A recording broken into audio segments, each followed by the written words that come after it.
I feel like someone should check. Dude, I don't even understand how many times you recorded. Did you ever record on that? Yes, I hope so. We did. We're doing it live, baby. We did. Dude, if I found out... This is gonna be great. If the fact none of this video is recorded. If I find out 2 hours from now that none of this got recorded, we it's just okay. quit. That's the sign. Everybody's is over. Yeah, we're done with the whole podcast. Yeah, we're taking a break. Anyways, welcome to the Redbuddies podcast. Where, why isn't this moving? Dude, we're in the middle of a podcast right now. I don't know. Yeah. Welcome to the Redbuddies podcast. In the middle of the intro, is why is it moving? I don't understand. Okay, well, we need to set the desk. Okay, we didn't even do our intro. Oh, yeah. Welcome to the Redbuddies podcast. Yeah, we're here with our guest, Ahmed. Co-host, guest, Ammaar Ahmed. Yes. The first millionaire that we've had on the Redbuddies podcast. Yeah, by the Ridiculous. time You can tell just by what he's wearing. this guy. You can tell just by I think looks can be deceiving. There's a reason that's a saying, you know.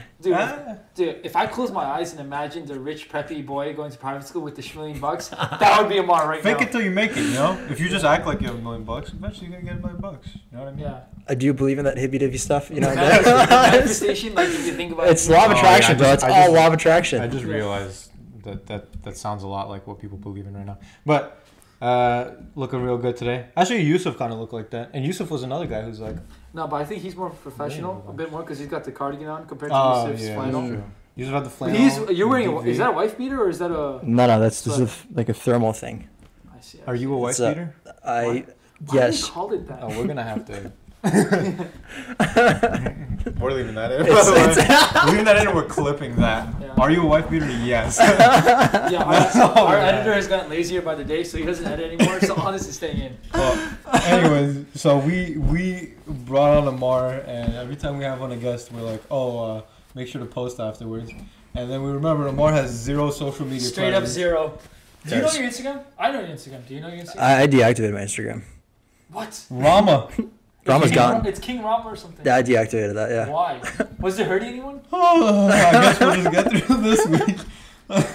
You know, I don't believe in social media. Oh. And if you're using it as a business, that might be slightly different. I But don't believe in social like, media. if I'm not using it as a business owner, then you're being the product, and you know, I don't like that idea.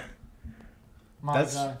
He's a true hippie. I'm becoming a. I'm I'm slowly becoming a luddite. That Like sounds straight up, I hate technology You don't need to nowadays. be that close to my Wait, a what? You're slowly becoming a what? A luddite. What the hell is The that? Luddites were like the people in the 18th or 19th century Yeah, that the burned were there everything. exactly The Luddite? during the Industrial Revolution that was taking Yeah. place. I They hated the fact that Machines. society was changing, machines were developing. So they So- burned everything. They were basically violent protesters. Mhm. Oh, I think nowadays we would call them terrorists. So they were terrorists. Yeah. Depends. Context and perspective, but yeah, they were terrorists that got rid of all technology. No, but they were a religious group, were they not? I think so. They might have been inspired religiously. Yeah. So kind of like the Amish.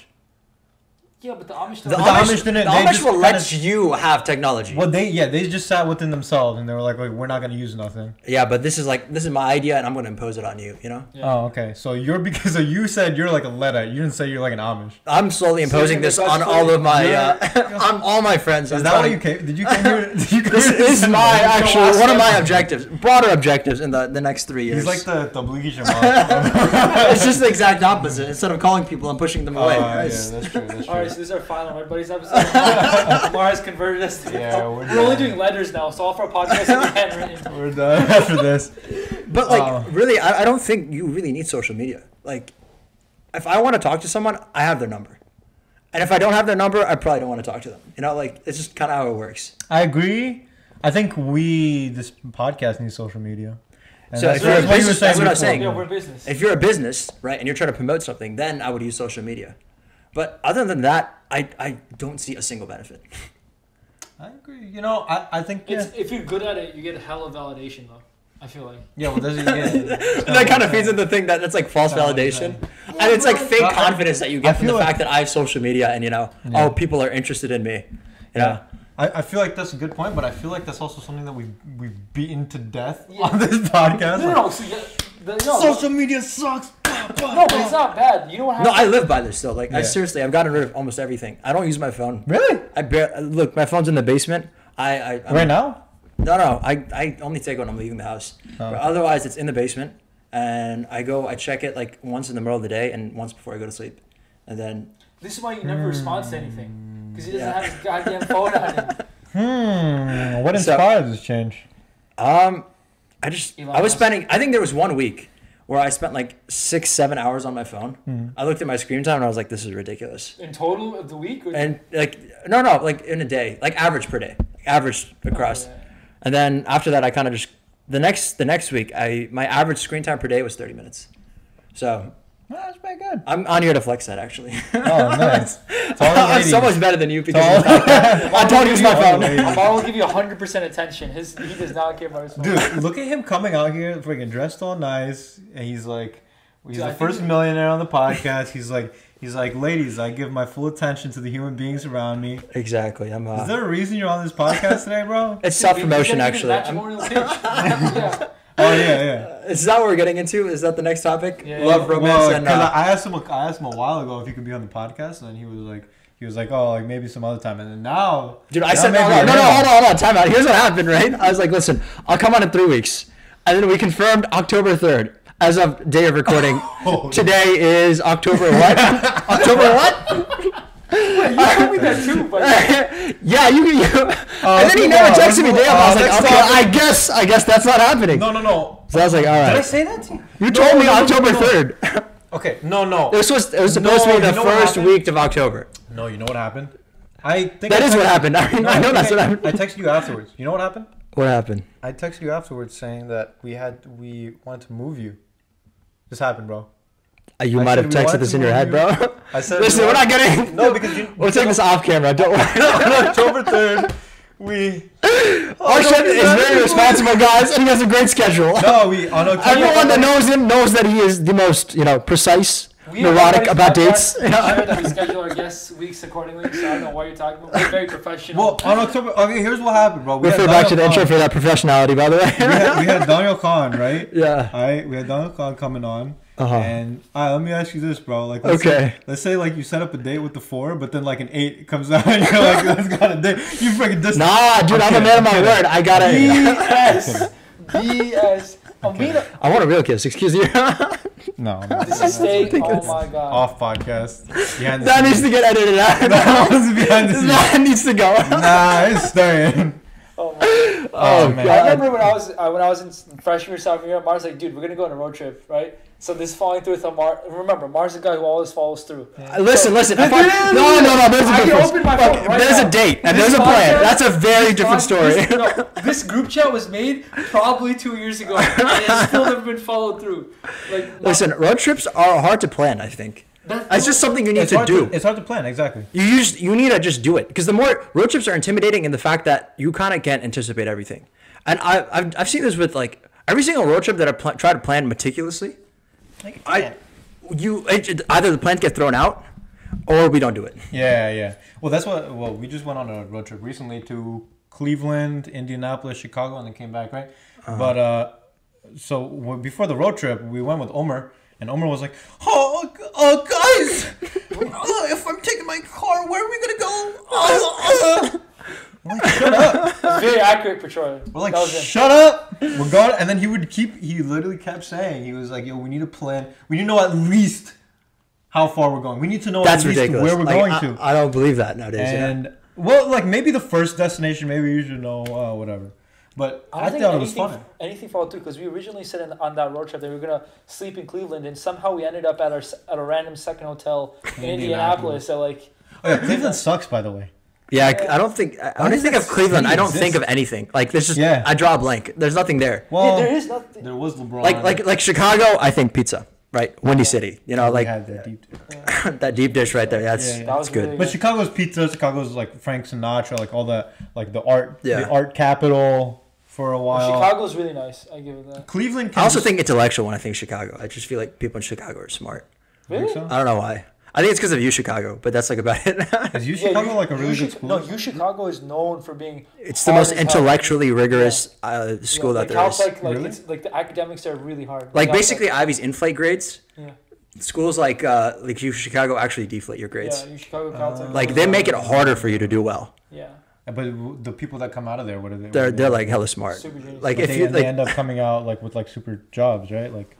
Yeah, dude. They're very small class sizes. Like that's the difference between Caltech and MIT, right? Caltech, MIT takes maybe like 1,000, maybe like 1,200, 1,500 students. Caltech takes 200. Yeah. Caltech is the hardest one, right? Caltech and then you Chicago. It's like, imagine you only pick up 200 kids. And also, like, I feel like randos, your average kids apply to MIT as well. Yeah. But your average kids are not going to apply. They're not applying it. Dude, they probably don't know what Caltech. But your NASA propulsion lab, where's that? Caltech, right? Yeah. I don't even know what the hell that is. But, yeah, I remember. Oh man, this brings me back because my sister's applying for colleges and places, and I recently took a list, and I was like, I remember getting rejected by that university. he's like, what is it? National Propulsion Lab? NASA NASA's propulsion Lab. Yeah. He listens. He's like, where's that? Caltech. I'm like, yeah. Oh, that is, bro. No, Chicago was a school that I really wanted to go to.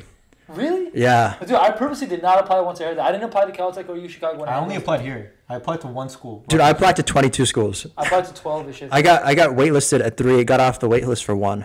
What's the best school you made it into?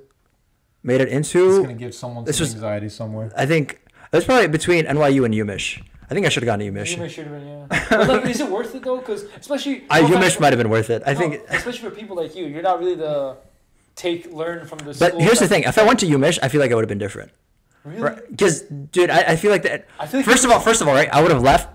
One of the reasons I came to Rutgers because of the fact I had so many friends here, right? I had comfort here, right? When you go to UMich, for me that would have been a foreign environment. Yeah. I would not have known anything there. I would have, it builds.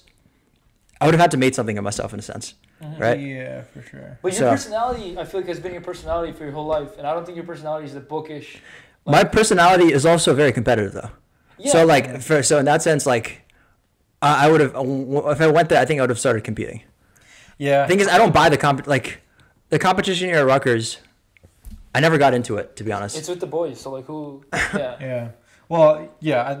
I think that's the reason why I ended up only applying. I literally only applied to Rutgers because the other places were just like, I was like, I'm not gonna go there because I don't have the same comfort level that I'm gonna have at Rutgers. And like, I feel like it was weird because with other things in my life, I was like, oh, I should step out of my comfort zone, this and that. But then when I went to college, I was like, I just want to be with my friends. I want to be with people I know. And it's funny because that's like the thing you should have least comfort about. It's like, yeah, you should. Like, it's like that's the place where you want to push yourself the most. I did the same. Yeah. I'm not trying to criticize because I did the same exact thing. Yeah, no, so I'm not in a position to say anything. I agree, but I think there was a very beneficial thing that happened to me coming to Rutgers. Is if I didn't come to Rutgers, I don't think I would have surrounded myself with as strong of a Muslim community.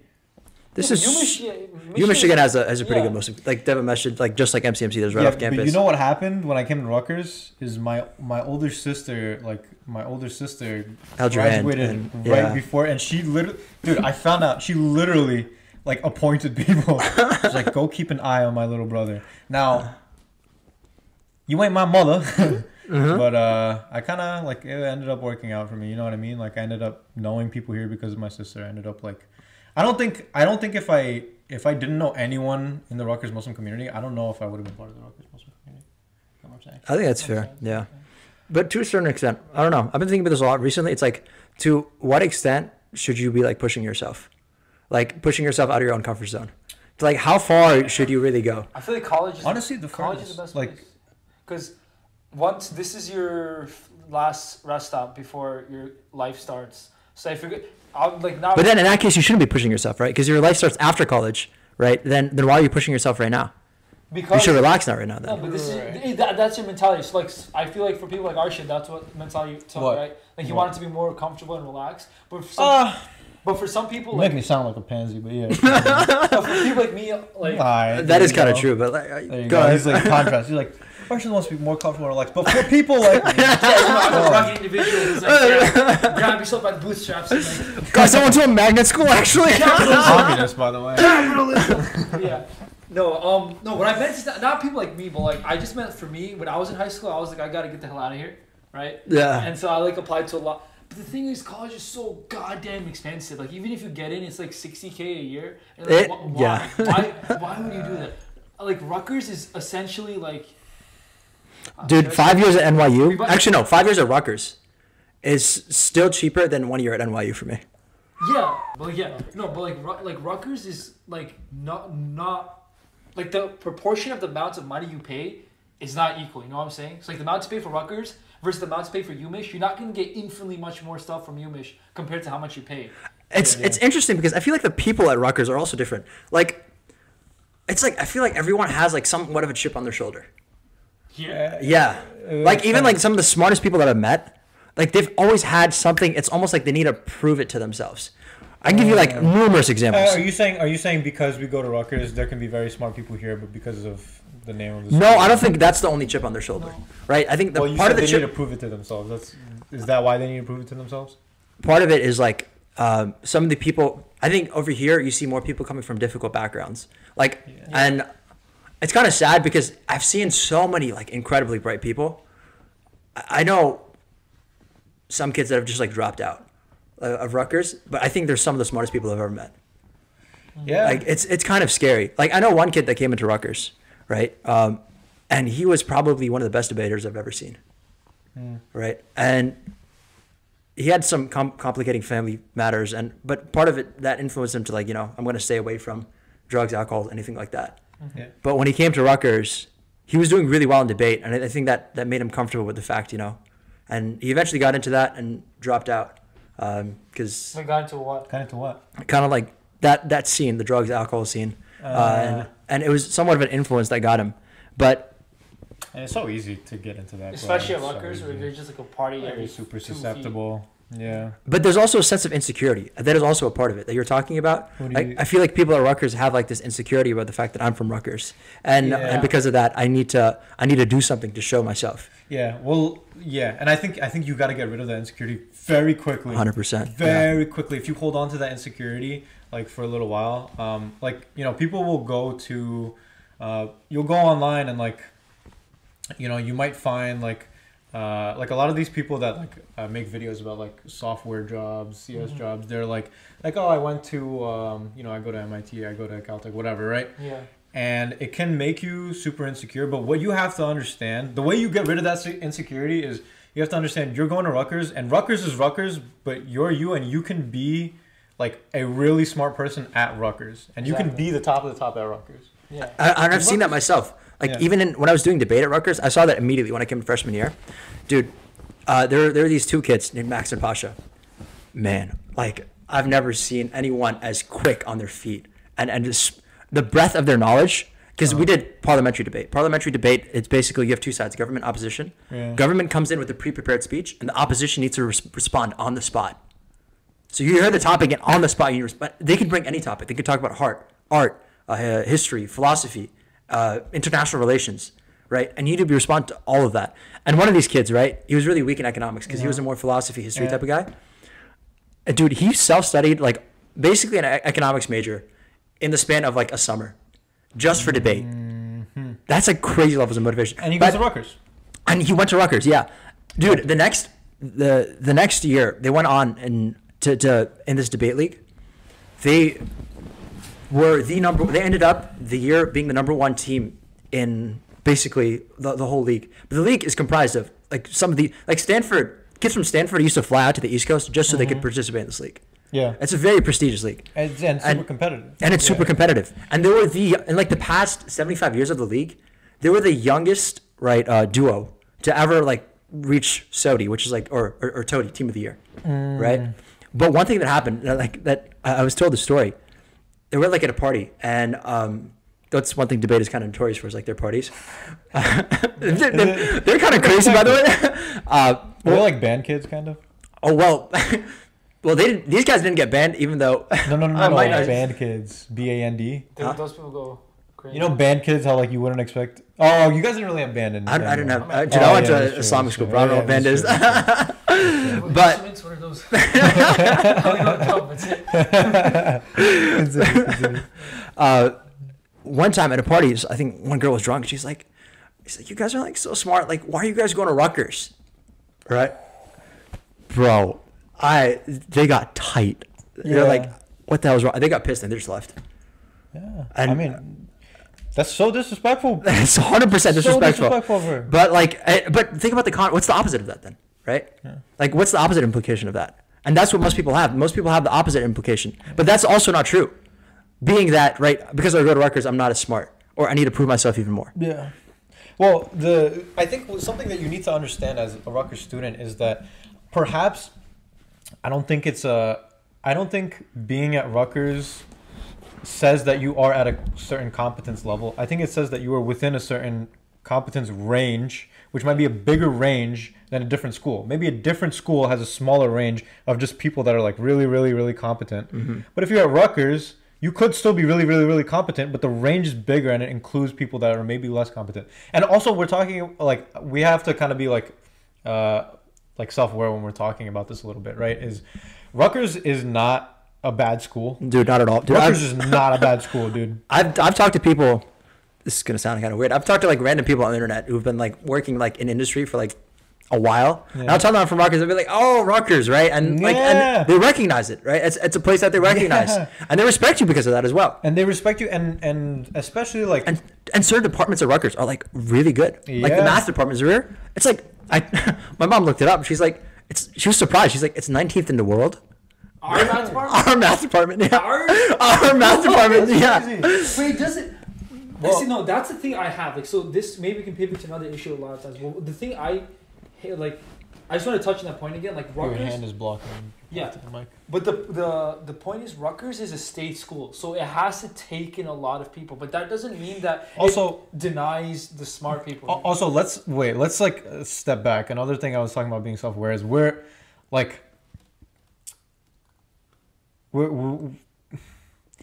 what we're doing here is like we're like, oh, like it's okay, like you can still be like people at Rutgers aren't like stupid and like what was I about to say? Oh yeah, like this whole time we're like, oh, like it's okay, like we're you can be someone who's really smart at Rutgers. I think in a sense like that can be taken in a posh way. You know what I'm saying? I don't think so. I don't know. But continue what you're saying. So that was my point. So Rutgers, because Rutgers is a state school and we just have a lot more people, like people will just see the average person and just be like, oh yeah, our school isn't as smart. Maybe compared to someone like MIT or Stanford or Caltech or whatever, right? But that doesn't mean like our upper division of students is still there. Like there's still super geniuses within our community. It's just like also. But we also have like our division of not so smart people that are just like here because it's a state school, right? So because you have that blend of students, right? People always see more of the good and more of the bad and less of the good, right? So they'll just see like the average Joe and just be like, oh yeah, look at this type of student goes to Rutgers, but they won't see, like you said, like the debate masterminds or like somehow our math department's 19th, which I still can't believe it. I think it's in part because our professors, our math professors are crazy. I'm sure our professors are smart, but it's just. Like, dude, you know how many Cambridge guys are like our professors? Like, I've had at least 3 professors in the past that are just like right out of Cambridge, like that, and they're after they finish their PhD, they come into teacher. Well, there's someone who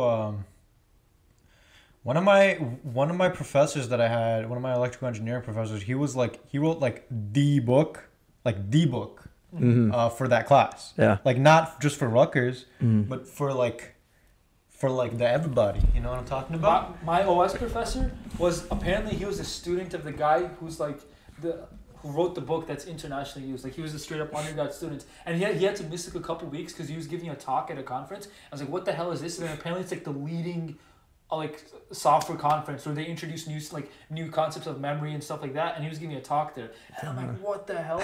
But like you notice that, like you notice those classes are really good, but then on the other hand you also have like really crappy classes. And it kind of just it just offsets it a lot. Dude, Rutgers is nothing to be like insecure about at all, and like it's a confidence thing. Like, where do you derive your confidence? You could probably beat this to death in this podcast already, and nobody.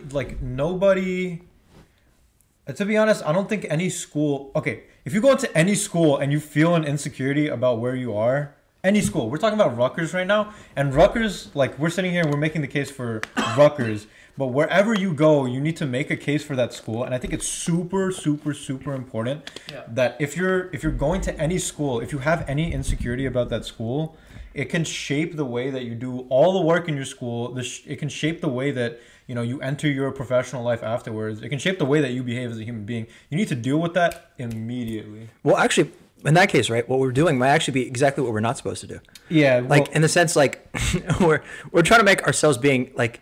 We're comforting ourselves by telling ourselves like the fact that Rutgers is okay, and by that we're eliminating our insecurity by, right.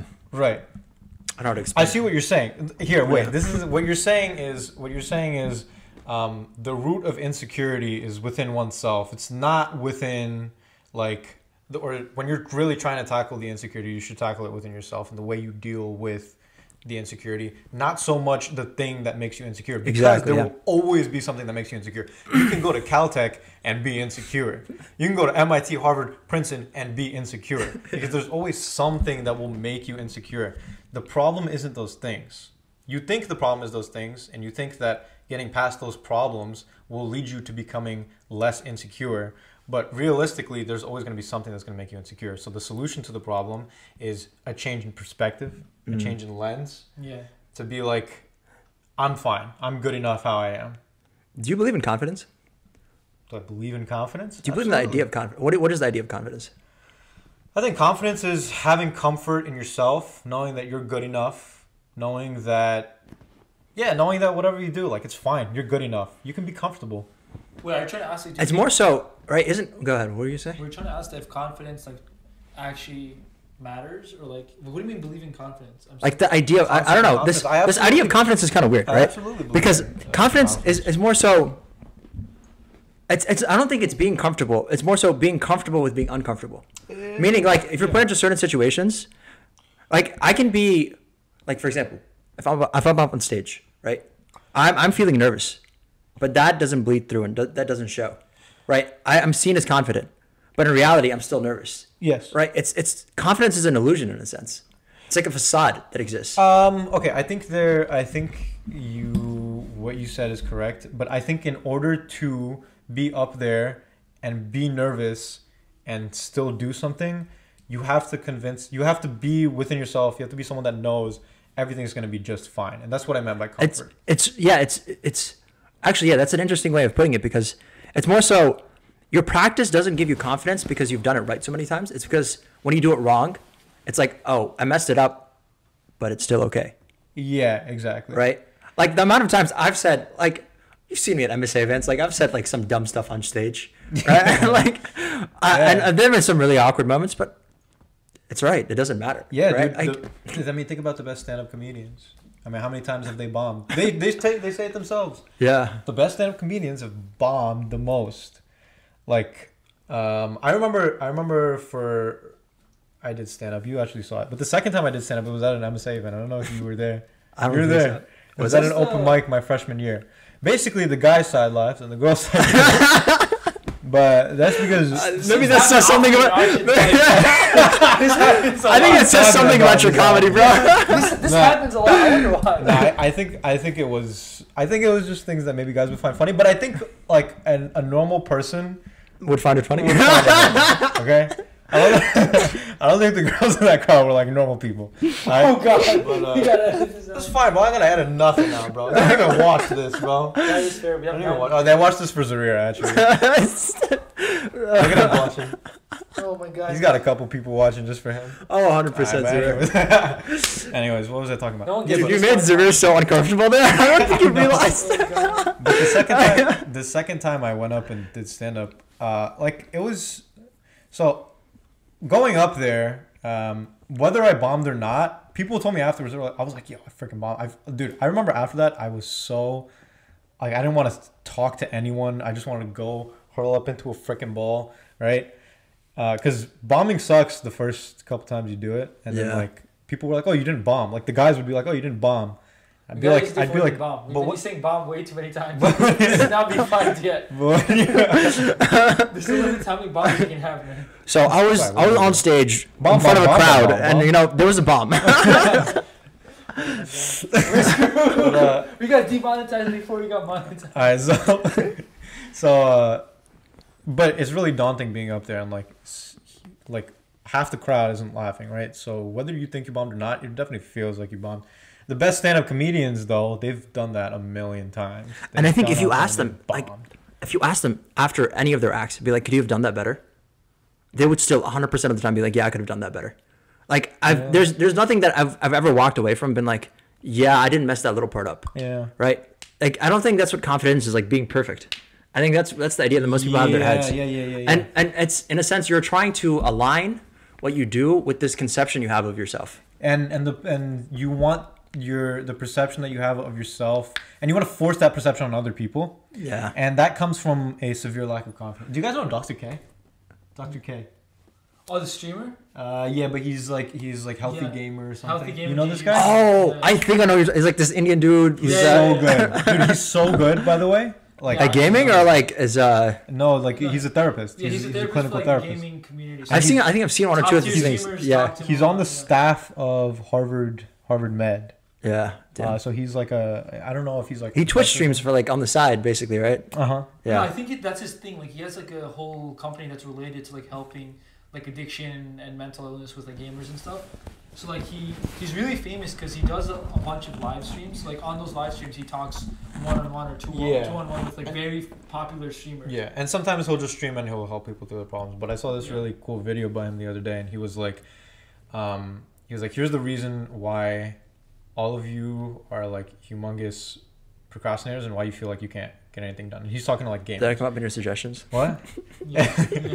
But he was like the reason that gamers or people, like, he was like, okay, gamers are like statistically proven to be more intelligent than like most people on average, right? Obviously you have like some really stupid people who play video games, but he was like, oh, for the most part you're intelligent. The problem is you've grown up with people telling you you're smart your whole life. Mm-hmm.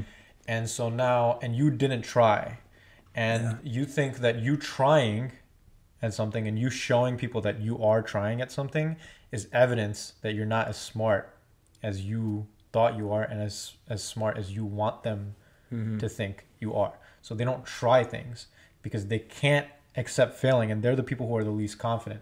The people who are confident realize that it's not a matter of smart versus stupid. This was brilliant. I wrote this down in my notes.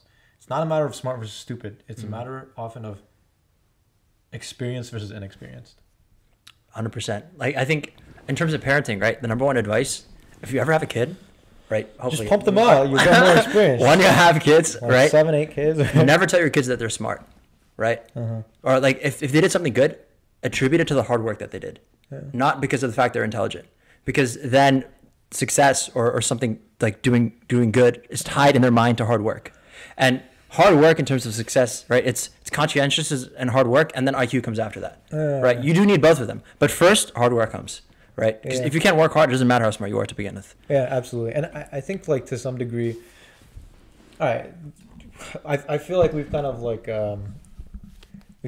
made ourselves out to be like, you know, especially when we were talking about the earlier thing, made ourselves out to be like geniuses and stuff. But the three of us are like relatively smart people, right? And we've grown up. We're not bad. Yeah. We've grown up, and I think to some degree that happened to me. I think people told me I was smart, and I think that inspired me to become a little more lazy later on in my life. Because, well, and we were talking about this in a different episode. In high school, like, whizzed by. Yeah. I literally don't remember a night where I studied in high school. I literally do not. And then you come to college, and then you're like, oh, crap. Because as easy or hard as a class might be, college is college, and work is work. You know what I mean? So it's like, it's totally, totally different. And it's definitely something that you need to, like, people who are not, from my experience, people who in high school were considered like average students end up killing college. Dude, I know a kid exactly like this in my high school. One of the most like hard-working people that I know. He was pretty smart. I wouldn't classify as being like incredibly intelligent, right? Especially and maybe in the class he wasn't like in the top 1 or 2 most intelligent people. But he had this thing where I think it also came in part because he used to do music, and he was used to produce music for like 8-10 hours a day, right? So that hard work thing, it's like you're training that muscle, right? You know how to work hard. And it used to be the same way in class, because I remember like for me, math class, and this is not to be like braggadocious or anything, but like I used to pick up the concepts pretty easy, and then I would kind of goof off, right? But I always remember him as being the kid. He don't always pick it up first, but he wouldn't give up until the fact that he got it. Yeah, bro, and he's doing incredibly well right now. Yeah, right, and it's because of the fact that he just has that resilience in him. Absolutely, and that's something extremely praiseworthy. Something that I heard about. So 3 years ago, maybe around this time, maybe 4 years ago, but there was an MSA event that I didn't go to, but I heard the recording for afterwards because Hamza Farouk recorded it.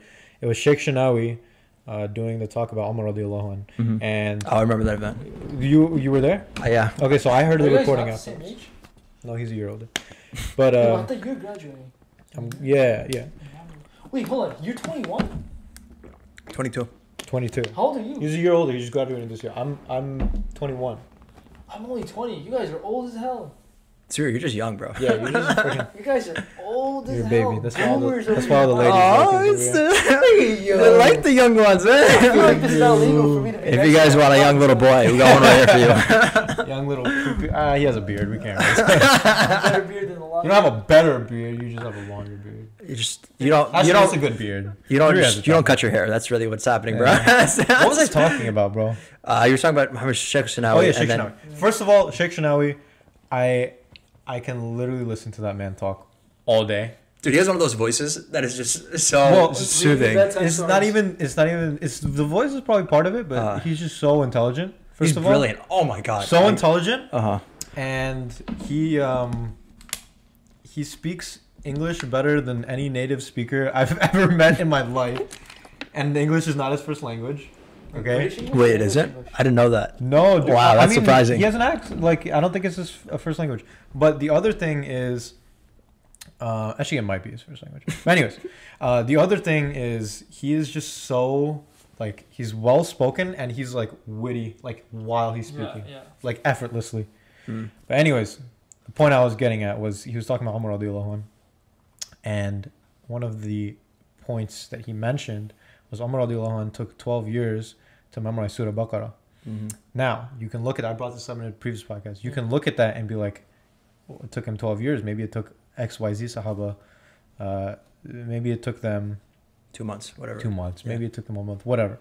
But the point to take away, the take home point was he stuck with that for 12 years. Yeah. And he saw it through and he saw it to the end. And that was the nature of Ammaar radiallahu anhu, right? SubhanAllah. He was someone who like just beat his way through things, just like approached everything with just such strength, focus, resolve. Incredible. We don't see that these days. I feel like like people don't have just like determination. Well, I feel like people try things like once or twice and then they just give up. Yeah. And then like and bro, but honestly, getting good at anything takes minimum 2 years. It takes a long time. You want to be a good coder, bro? You need 2 years. Like like you might have a surface level understanding within like the first like dude, your first 6 months you're gonna be doing tutorials, right? And you're gonna be following along, right? And then after that, okay, maybe you start doing things independent of tutorials, right? And then maybe you get into like deeper concepts, but still you're just following tutorials for like the first year or so, and you finally learn to produce things on your own. Exactly. You need to be really. What's that saying? It's like when you're before you know anything, you seem like you before you try to learn something, you think as if you know nothing, and then once you learn a little bit, Dunning-Kruger effect. Is it the graph that goes like that? Like how much you think you know? Yeah. It's essentially what you said. Yeah, and then once you learn a little bit, you think you know a lot, and then once you actually understand most of it, then you realize you know nothing. Something like that. Exactly. And then you spend your whole lifetime, and then you're like, maybe I know something. Yeah. Maybe I know dude, something. every 3 months I look back and I always think to myself, dude, I'm so stupid. It happens every 3 months, dude, like unconditionally. You know what does it for me? What? Every time, you know what actually does it for me? Every time I hear Sheikh Hatem speak, I'm like, oh, I'm so stupid. Bro, he is incredible. He makes me feel like a monkey. I gotta bleep the word that I said out before, but he makes me feel like a monkey, bro. There's some people that just make you feel like that. But what were we just talking about right before that? Oh, just took my watch off. We're talking about confidence, right? And how and determination. Right. No, but you're like you don't see those anymore. Well, yeah. Well, going back to what you were saying about confidence, what you were saying, you asked me if I believe it exists. Yeah. So I think and confidence that is could not exist. It might not necessarily be confidence, but it's like it's more the absence of something rather than the existence of something. Meaning, like it's not that you have confidence. Wait, can you check on the recording real quick? Why are you so sluggish? Hurry up! Chop chop! How do you talk so loud but you move so slow? Because I use all my energy to talk. Alright, continue. Do you guys look at the camera or do you guys look at each other, by the way? I look at you guys. Wherever. I think every now and then I glance at the camera. I just stare at you guys. Yeah. We're just talking. We're just not even there. Yeah, once again, Alright, I'm gonna take my pants off then. dude, we should do a sauna episode where we just take off our clothes and go in the sauna. We definitely should not do that, actually. Well, as long as it's like the camera's waist up, you know, I think we'll be okay. Yeah. That would help. I see what you did there. Oh my god, yeah. Especially for the people watching this from Zaria. Oh, yeah. Those MSA girls from that freshman year event, bro. Watching it for me. God damn. Can we leave this all in, please? This is the irony, because if it was true, I'd be so happy. But the irony is that it's not true, so now I'm just depressed. Bro, it's not. God. There's at least one girl watching for you, okay? Yeah, my mom. No. Hey. Like, there's no one. This is what it is, man. This is what it is. Oh God, I don't know. I find that so funny. No, there's definitely girls watching for Zaria. But what were you saying? What were we talking about? Okay, yeah. Like, think about this, right? You know who always seems really confident? Kids. Yeah. Like, kids always seem crazy confident. Ignorance is bliss. Bro. Ignorance is bliss. But you see, why is that the case, though? They have no notion of the weight, or no conception of the weight that things should be. They have no expectation. Yeah. To them, things just are, Yeah. right? As you grow up, you develop expectations for how you should be acting, how you should be reacting. Yeah. So you're always trying to conform with that. But in reality, you want to detach yourself from that. So once you get rid of those expectations, Exactly. right? But I don't know. And I think another thing is It's like the absence of. That's what I was trying to say. By the way, it's more so the absence of your expectations and how you should do. I actually agree with that, and it's the absence of this little voice in your head that makes your intrinsic value dependent on what other people see, because that voice is a killer. That voice will ruin your entire life. It will ruin everything you do. Yeah. And once you get past that, the thing about confidence is, like, if you're confident and if you're truly confident, a failure isn't like a failure. Like, everything is just a success. You know what I mean? Or I don't think it's that. I think it just is. Yeah. Things just are. Things just are, but then because they just are and you embrace them for what they are, you're just happy with what they are. So but that isn't, like, for example, if I mess up, right, then it's not a failure. It's something that happened that I need to make sure doesn't happen next time. Exactly. Right. It is a thing. Exactly. Not necessarily a good thing or bad thing. It's not a success or a failure. Like, people try to put things into such binary outcomes, right? Yeah. But instead of just don't even try to. What I'm trying to say is, don't slot anything in, right? Just leave it up there. It is something. Yeah. Like, you don't need to define it in a sense. Exactly. And I think it's weird because I think that's weird. God damn it. I think that was weird. Is this conversation boring here? How? Dude, I think my mic. Dude, I really think people need to understand this, though. Yeah, I think you're going the wrong way, you idiot. Yeah, I have to make it looser to get in, and then I'll untighten it. That's how Zaria does it. He goes in all loosey-goosey, and then he gets... God damn it, man. This is going to be hard to edit up or something. Marguda. Don't worry. Yo, Urshad, if you ever want to go that way, dude, I'm 100% for it. Go which way? Yeah. That way? All right, we'll see. It'll be a hard to edit episode. We might. If we end up going that way, hey. That's another thing. What? You know, that's another thing. It's funny you mentioned that because, okay, I've actually mentioned this a couple different times, but I feel like it fits into a lot of different contexts. When we started this podcast, Zaria wasn't actually present for like the birth origins of the podcast because it was originally just me and Ahmed who talked about it at first, right? And decided we're going to start it. Before we did our first episode, I was talking to someone. They were like, how long do you think it's going to be, the episode? I was like, oh, maybe like 2-3 hours. And they were like, you should reduce it to like 30 minutes. And I was like, maybe, but I don't want to start playing this game, especially when we have 0 freaking viewers. I don't want to edit that much, so we're just going to keep No. That's not, he was saying 30 minutes like full. Yeah, I know.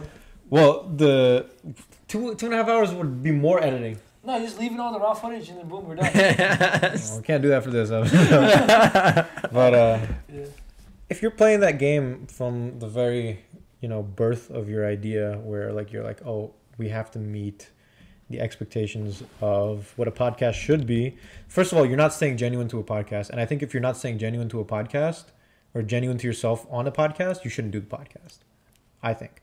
And the other thing is, if you're like, you have to be super ready to fail when you do something like this.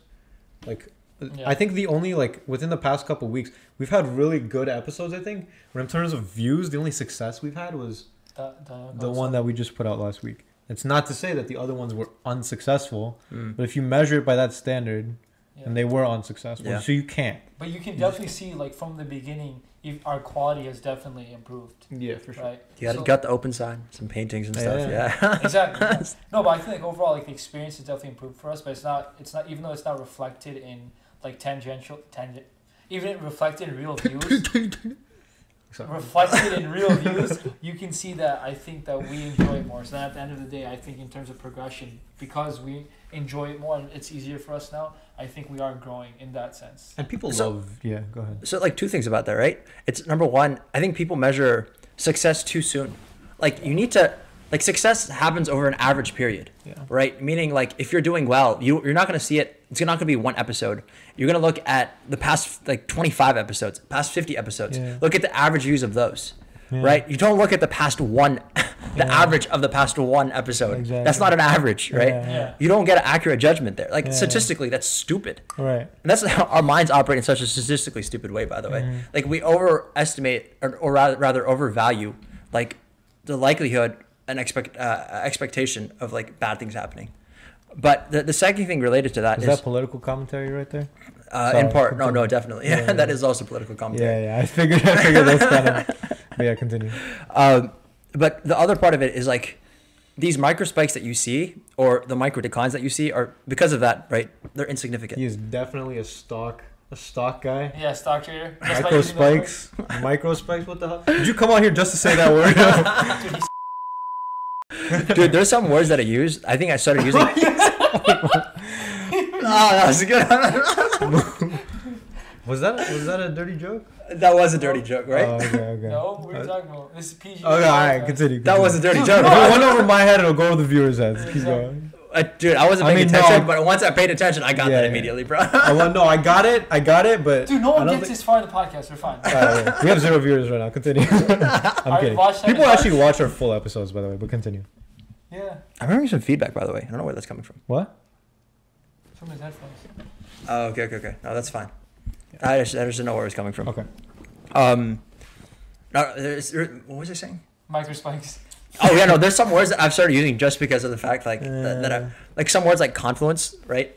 The hell does that mean? That's a stock term, isn't it? It's like you look at a confluence of factors in order to make a decision. Meaning a lot of, like, certain criteria. You need a set of criteria to line up, or a subset of criteria to line up. Okay. That's the other thing, bro. Like something like set. Dude, I only use that because of, like, of math. I think Warren Buffett taking set. Yeah. It's like, why did I take math class? Dude, math is such a... Set theory is actually very interesting, right? Because set theory is the basis of modern mathematics. Because, right, mathematics doesn't begin at numbers. You can't use numbers to define what a number is. Yeah, exactly. You need the definition of something can't be based off itself, or if you define it by something else. So around, like, the 9th century, 20th century, right, mathematics completely shifted to a set theoretic perspective. And now, dude, no matter what you do, I'm taking probability theory right now. We do set best theory class, dude. That was my favorite class I wrote. 477. I took the engineering version. Oh, that's... Can I say He's a gay? loser. Yeah. He's a loser. Well, it's essentially the same thing. I've a rant about mathematics, but continue. And then also, like, real analysis, same exact thing. It's all based on set theory. You always start with that. Well, when you go back to the basics, you end up expanding your knowledge.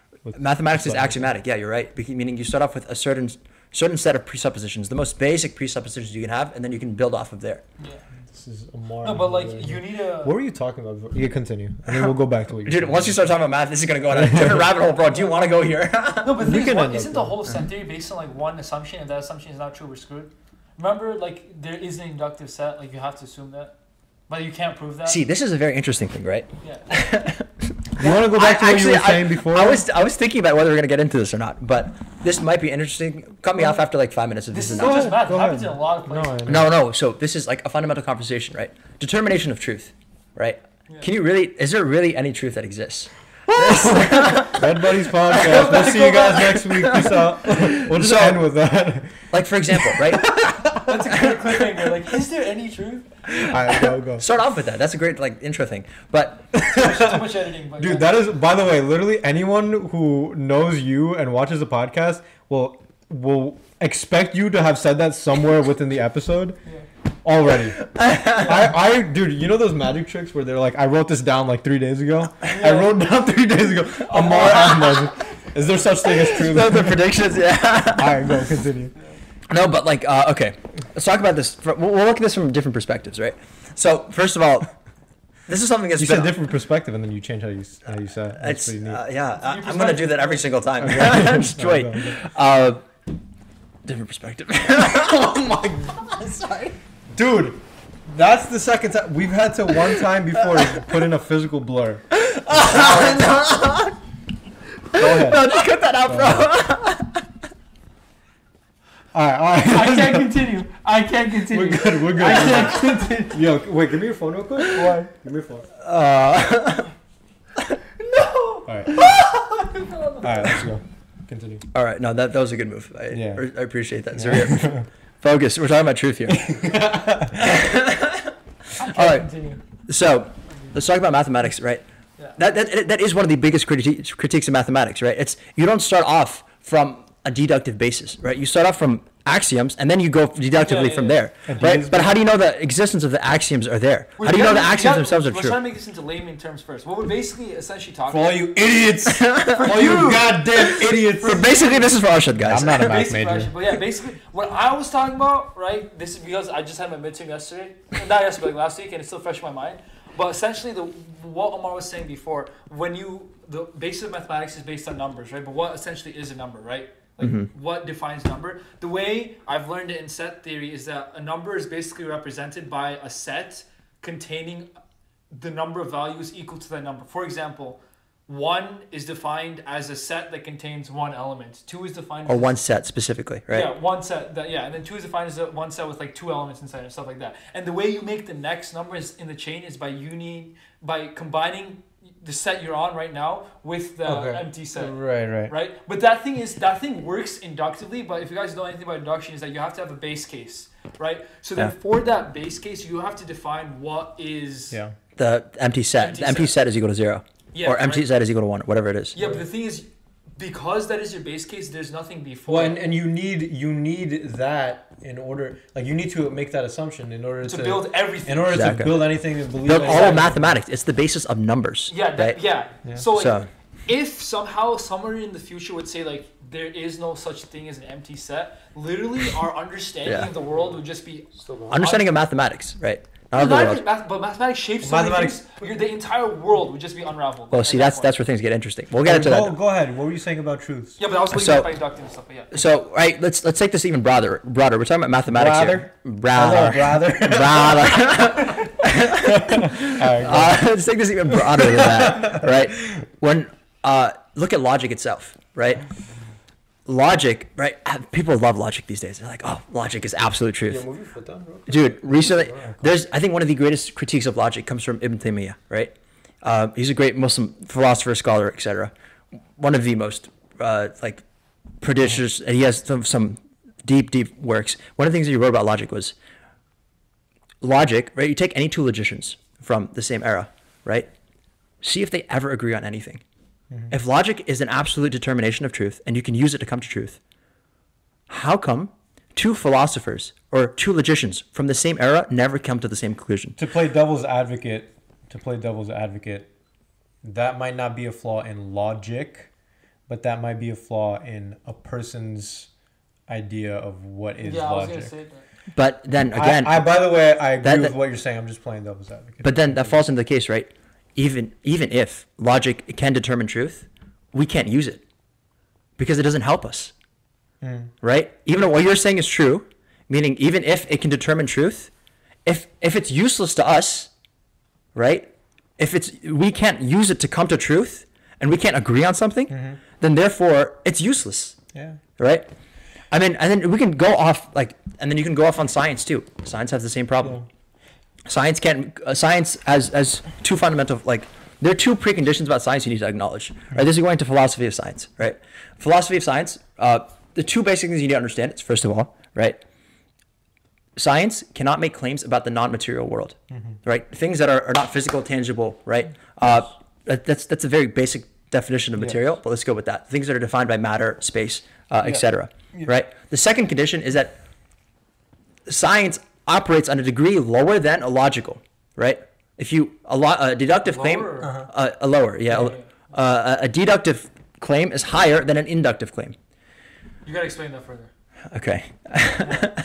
So deduction is when you start off with a principle, like an axiom that we were talking about before. An axiom is a principle, right? And then from there, you generate events, or you generate, what's a good word for it? Conclusions. You generate conclusions, exactly. Whereas in induction, you observe things happening, right? I see this, I see this, I see this, and from this, I conclude X, right? So, well, this is funny because logic tells you that essentially, you're saying, like, let's say one's a probability-based claim, and one's a binary, and one's a probability-based claim. Okay, so just I understand what you're saying, but just for viewers, it's essentially like, when you do a lab in high school or something, and you have to do the experimental part of it, but then you prove it using the theoretical part of it. The theoretical part of it is superior because you're actually proving it using something else instead of just being like, oh, here's such and such. I mean, but like think about in another sense, right? You know, how many times have you copied lab results from other people? 0. Never done that, right? Right? And sometimes you get different results in your labs, and that happens all the time. But if you're doing, for example, if you're doing a logical proof, you're only going to get one result. Yeah. You might come to it differently, but at the end of the day, the result is going to be always the same. What if some kid in some like their freshman year high school like physics class like ends up getting some experimental value that is indicative of some new truth within the universe, and his teacher's like, nah, that's wrong. See, that's very interesting, right? That's something called paradigms in science, right? What happens is science operates in a periodic way. Instead, we create a paradigm, we take evidence that supports it, and we use it to bolster it. Have you seen Firas Zahabi talk about this? Oh, yes. I love Firas Zahabi, but yes. By the way, that's GSP's. Do you know GSP?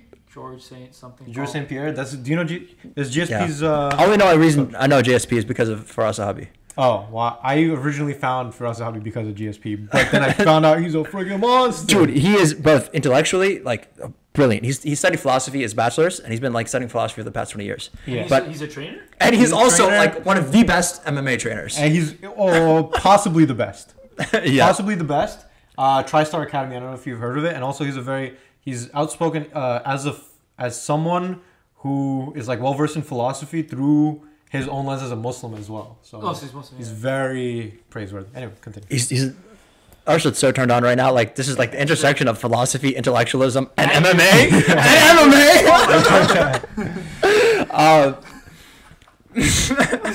By the way, so the thing that you were saying, right? You're talking about these truths, and these truths that come from our preconceived notions of our paradigm. So we exist in a certain paradigm, and our truth has to exist within our paradigm in order for us to believe it as human beings. Except it can exist outside, but we just won't accept it, right? Mm-hmm. So something that I heard somewhere, I forget.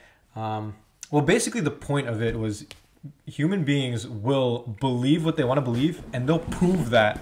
And they will prove one idea, and if they want to, they can prove the contradicting idea. It's like when people are depressed, they will find, especially Dr. K said this to someone. He was like, the problem with you is you're super smart. So since you're depressed, you're gonna prove to yourself that you're not worth It's one of the most dangerous things, bro. Like, I think dude, if you're super intelligent and you're going through a tough time, dude, those people, I don't know how. Like, I don't know how you can help them because they'll use every empirical. Have you watched Good Will Hunting? Yeah. Yes. Like, that's exactly what Good Will Hunting is. Robert Williams, Matt Damon. Yes, exactly. That's one of the themes in the movie is like you have someone who's basically he can beat. In the beginning, he was beating Robin Williams on an emotional level. Remember when he brought up his wife? What is that painting? Right, scene where he's talking about the painting, and then Robin Williams gets pissed. Get out of my office, right? Yeah. The only time Robin Williams breaks character of his therapist because he's smart enough to understand. Okay, that's abnormal there. So therefore, that has some emotional connection. I can use that against him to get out of this. Exactly. Right. So you can use that to avoid, and people do this in different ways, dude. The way people like, I don't personally have a tendency to do this, right? If I want to avoid a situation, I can just make a joke out of it, or push it down, make it less than what it actually is. Yeah. Like so. I think I just tried to imply there that I was like intellectual. So scratch that. fucking idiot. But I was smart enough to realize that, so that tells you something. That's like too layered, bro. See, there you go. That was him avoiding his own mishap with humor. There you go. Just like he said he would. Said it and he did it. So, you can really dig yourself into a trap when you're doing that, and sometimes you just need to stop thinking. No, but Like, you brought up Good Will Hunting. I want to go on that. No, wait. Of course, we're talking about films, and he wants to go. Let's stay. Go. What were you gonna say? No, because I was gonna say that the only way out of that is to just say I don't want to be smart. Because at the end of the movie, Matt Damon basically just runs away with the girl he's gonna marry, right? And the whole point is basically saying the only way if you're a super smart person and you need to get out of like a slump or whatever is just say F it all and just do whatever you want. That's the only solution to that. Because you were asking how do you help them, right? I don't know if that's a morbid way of thinking, but yeah. That's really interesting. This is a house episode. Just wait. So you're saying that's why smart people are the people who deal with depression the worst? Yeah. I would. That could be an assertion that you can make, but the reason I was saying smart people are deal with depression the most is because, all right, like for example, right? Wait, the most or the worst? I said the worst. The worst. Okay. I meant the worst. Yeah. The reason I was saying that was like, all right, like let's say you take someone who's like really ugly. Like you, for example, right? So I'm kidding. The girls that are super smart too, guys. Come on, he's gonna get depressed. I'm kidding. Let's say you take someone really ugly. If they're stupid, they're gonna have some weird levels of confidence for no reason. They're not gonna know that. Like people like who the DMV person should have been humbled by now. Yeah, exactly. Who's the DMV person? That wasn't a difference. He had a really podcast. Yeah, he had a really mean and unattractive DMV lady, and our shit's I'm like, how are you mean? And, Okay, I got it. Keep going. But anyways, like someone who's really and dude, I feel like we can all like think of. I'm not talking about one specific person that we all know. I'm just thinking like you can think of someone who thinks they're a lot like more attractive and hotter than they are. So why are you looking at me, bro? I'll big eye contact to look at our shit. Okay. I never said nothing. I'm cool with that then. Yeah. But it's because they're stupid. They're stupid. They're dumb. That's I said this before. Ignorance is bliss, dude. It really is. Yeah. Like, well, so a smart person will realize they're ugly, and a smart person, even if they're not ugly, will take one little thing that's messed up about them, and they'll give themselves every bit of evidence, every bit of data, everything, every reason to believe that they're ugly. They could be one of the most beautiful people you've ever seen and have a weird nose, and they'll go online and they'll find all these things on like YouTube, whatever. That'll be like why the nose is like the most important part of your face, and why. Oh, shit, are you insecure about your nose? Is that what you're projecting right now? you guys didn't see Borat 2 yet. Damn it, never mind. Oh, I want to watch that so bad. I watched it. Yeah, like it's so good. That's why I was saying that a smart person is actually more susceptible to like deeper forms. No, yeah, I agree with that. So like, how do you avoid that? So look, I know you're gonna bring up the house episode. I know exactly what you're talking about. You do the scene, yeah. Super genius one. Yeah. There's a scene in House where this patient comes in, that show. and the show is actually not a medical show. It's straight up philosophy. Yeah, like it's just masked with like fake medicine. There's an episode called House versus God where he literally just theorizes like, is there an afterlife or whatever? And he's like poking himself in the electrical socket. Yeah, I remember that one. Afterlife. It's insane, but yeah. It's just massive medical in space. It's a brilliant show in that sense. Yeah. Is your thing connected? Okay. Yeah, we're good. All right. So this House episode, right? There's a patient that comes in.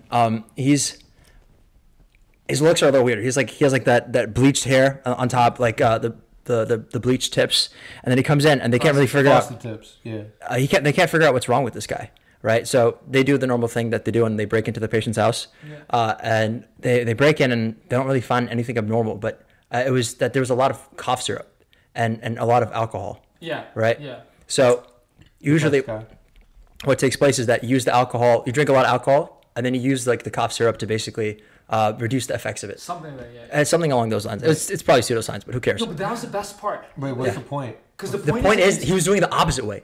He was drinking the cough syrup, right? And if you drink enough of it, then it basically dulls your intelligence, and you're basically buzzed the whole time. And you drink alcohol to reduce like the effect of that. So he was doing the exact opposite of what they thought. And this guy, so they took him. So okay, just to clarify, the point of drinking alcohol and then drinking cough syrup is like if you need to drive or something. Something like that. No. Or like if you need to be, because I don't understand why someone for a good time would drink alcohol and then. So that's the drink thing. They thought he was an addict, right? So you would drink. I also forgot the context, but it was basically like in one order of the drinks. I forgot which one's the order. In one order of the drinks, it gets you really like high, and you're just hard chilling. But in the other order, okay, I see. And the other of the and he did the other order of the drinks, it's like long sustaining, like You do it over long enough period of time, yeah, and then you just dulls your brain. You kill off like yeah. And he wanted to be dumber. He wanted to be dumber, right? And what happened was he found a girl. Oh, I don't know why is this always the theme. He found a girl. I still remember the scene so vividly. He has this girl that she's just so carefree, right? And she's beautiful, right? And she's not the most intelligent, but she's having a great time in life. Mm-hmm. And then he just wanted to be like her. He wanted to be happy, right? I still remember the scene. He was talking to the doctor, and the doctor's like, "You're a super genius. You could work for NASA or something. Why aren't you doing that?" He's like, my IQ is probably like quadruple of hers, but her happiness or something is probably infinitely more than mine. Something along those lines. Beautiful. And he's like, dude, that show is so good. But he's just like, at that. Oh my! I literally think that just makes me sad because at the end of the day, he was right. Like, would you rather be like a super genius or would you rather just be content with life? Like that girl was not smart at all. Like she wasn't an average. She was just like classic blonde. I don't even think she was blonde. But like, the way our paradigm works is you can't be content without being a super genius. Exactly. But anyways, continue. And then it's it's kind of funny how it's like everyone wants to be smart. Cut you off, yeah, you did cut him off. I'm sorry. Were you saying something? No, I'm just gonna say, and then the episode ends with him drinking the cough syrup and going back to being dumb. Yeah, exactly. Both. Well, did he OD on it? Oh, I think he just. I don't remember that, but I just remember he just chilled and continued. Yeah, and then another thing that he said, he was having a conversation with House, right? And House came in and he talked to him. And they were both alone. And he's like, the guy turns to House and he's like, "It's lonely, isn't it?" Right? Like, and it was like there was like the two smartest people in the hospital there. Dude, that was when he was not on the cough syrup. That's after they got him off it. After they did the detox, right? And he turns to me. He's like, "Yeah, must be difficult being the smartest person here." Because his house is all alone, and that's a big theme in the whole show. That he's always alone, whether it be through intelligence or pain or companionship or something. House is literally the embodiment of being alone. That's why, like, on the surface level, I'm gonna spoil House, but the show came out like 20 years ago, so if you haven't watched it by now, suck it up. But, so the finale, on first level, a lot of people thought it was really stupid. The finale is essentially that his best friend is dying, and they just run away together, right? Oh, dude, that episode is... The episode was really good, but they just run away together. So people are thinking, like, this is so stupid. You're just telling me he has, like, relationships up to that point. He has commitments and, like, doctors, and everyone loves him. He's coming in and out of prison and stuff. But he just says F it all, fakes his death, and runs away. And everyone's like, what the hell was the point of that show? But I watched House at least 4 or 5 times from beginning to end. And I think that what the hell is wrong with you? Dude, that show specifically. House is amazing. I do think it's one of the best shows I've ever seen. Amazing show. Like not even no cap. It's one of my favorites. You spoiled it for me. You haven't watched it? No, I've just seen episodes. Yeah, I feel like Mad Men. You love House. Like House is very similar in character. I think, by the way, that whole idea of I think that's like an archetypal thing, like in storylines of shows and movies and Mad Men. You bring a Mad Men. Of like at the end, someone who's at the top and is super lonely decides to get rid of whatever's valued by everyone else and be like, screw you guys, I'm going on my own thing. Don Drape, have you watched that yet? I'm probably not gonna watch it. You can go ahead. Okay, but he comes back anyways. But the point I was gonna make is that you should. By the way, you'd love that show. You would love that show. The point is at the end that Wilson was the only constant from season 1 through 8. His best friend was the only person who was with him through everything. You know what's my favorite House episodes is like that 2-parter with Amber. Oh, like the one Wilson's heart in House's head. Was that the bus crash? The bus crash. Oh my! I know. Let me tell you. I'm not gonna spoil it for you. You have to watch the episode. But essentially, what that episode is that you wake up. You see the episode is from House's perspective, right? Which is brilliant. But you wake up and he's at a strip club and he doesn't remember anything. And that's just where the episode starts. And slowly he begins to piece together what's happened. But he keeps telling himself, I'm missing something. I'm missing something. Right? So the whole show is him trying to psychoanalyze his own thoughts and dreams to figure out what the hell he's missing. It is such a master episode, like if you pay attention, you can figure it out from minute one. Like everything is there for you to figure out. But you and House together are trying to figure out what am I missing, what's there important, and like he finds out somebody has diabetes, somebody has a heart problem, and all that crap. But he's still like, no, that's not it. What am I missing? What am I missing? And like, it's just so good. Sounds like a show I would like to watch. It's an amazing show, bro. But yeah. It actually, I think it deals with. I think I watched a little bit of Mad Men. It deals with a larger breadth of philosophical issues, right, and like moral issues. Yeah. And on top of that, they're a little bit more explicit about it. Like if you don't pick it up, House is more so than Mad Men. Is what you're I saying. think so. I would agree with that. Well, Mad Men is also a show that It's like also old timer. It's Yeah. Mad Men is old timer, and also it's just super entertaining. so Mad Men. Actually, you know what? I just contradicted myself because earlier on the podcast I said it's not super entertaining. It is pretty entertaining. No, Mad Men is pretty entertaining. But the thing with Mad Men is you have a guy who's a 1960s businessman, right? Where in House he's literally a doctor that takes place in Princeton. Like it's Princeton Plainsboro. It's crazy. Yeah. Plainsboro. It's a fake hospital, but like it's supposed to take place in Princeton, New Jersey. Yeah. And he has everyday problems like us. Like he eats lunch in the cafeteria, like with fries, steals fries from his friends, has to pay speeding tickets and all that crap. So on that level, it's more relatable. Yeah. Right. Well, I watched a couple episodes, and I thought it was supposed to be like a funny show where this guy just makes fun of dumb it people. has the best dark humor by far. It does. Nothing House's wit is close. incredible. Well, Nothing comes close. I don't think you understand how good they do the dark well, humor. Yeah. I'm gonna watch it for sure. Yeah, it's like, oh my god. All right, I think we should stop fangirling over House. We've been doing that for like a solid 10 minutes. American? Huh? The actor. I know he's British. He's a British. He does the best American accent. But like, I think a lot of British actors have really good. no, I've seen a lot of British actors, but his is really good. Like, I've heard it. Yeah, when you watch, you're just like, what? He's not American. He also comes. He does blues music. What a guy. What a guy. Well, what were we talking about right before House?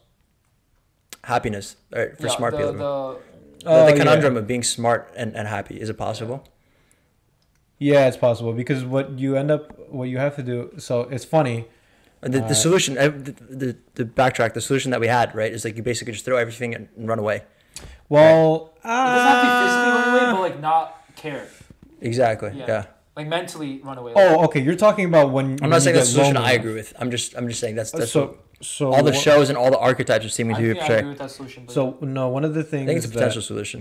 So okay, somebody sent me something and it was supposed to be really stupid, and they're like, "LOL, look at this, like stupid me," and it was like,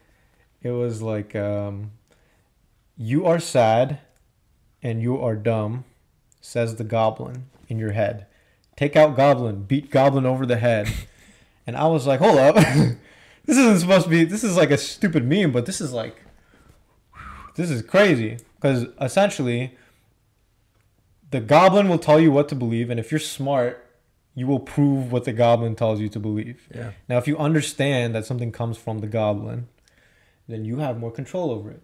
If you understand that something that you're insecure about comes from a goblin in your head, then now you've set distance between yourself and this voice in your head. yeah. And I think that's the approach that people need to take. And I think that's like people that are depressed, like they have this lens and everything is so dark and everything is so bad.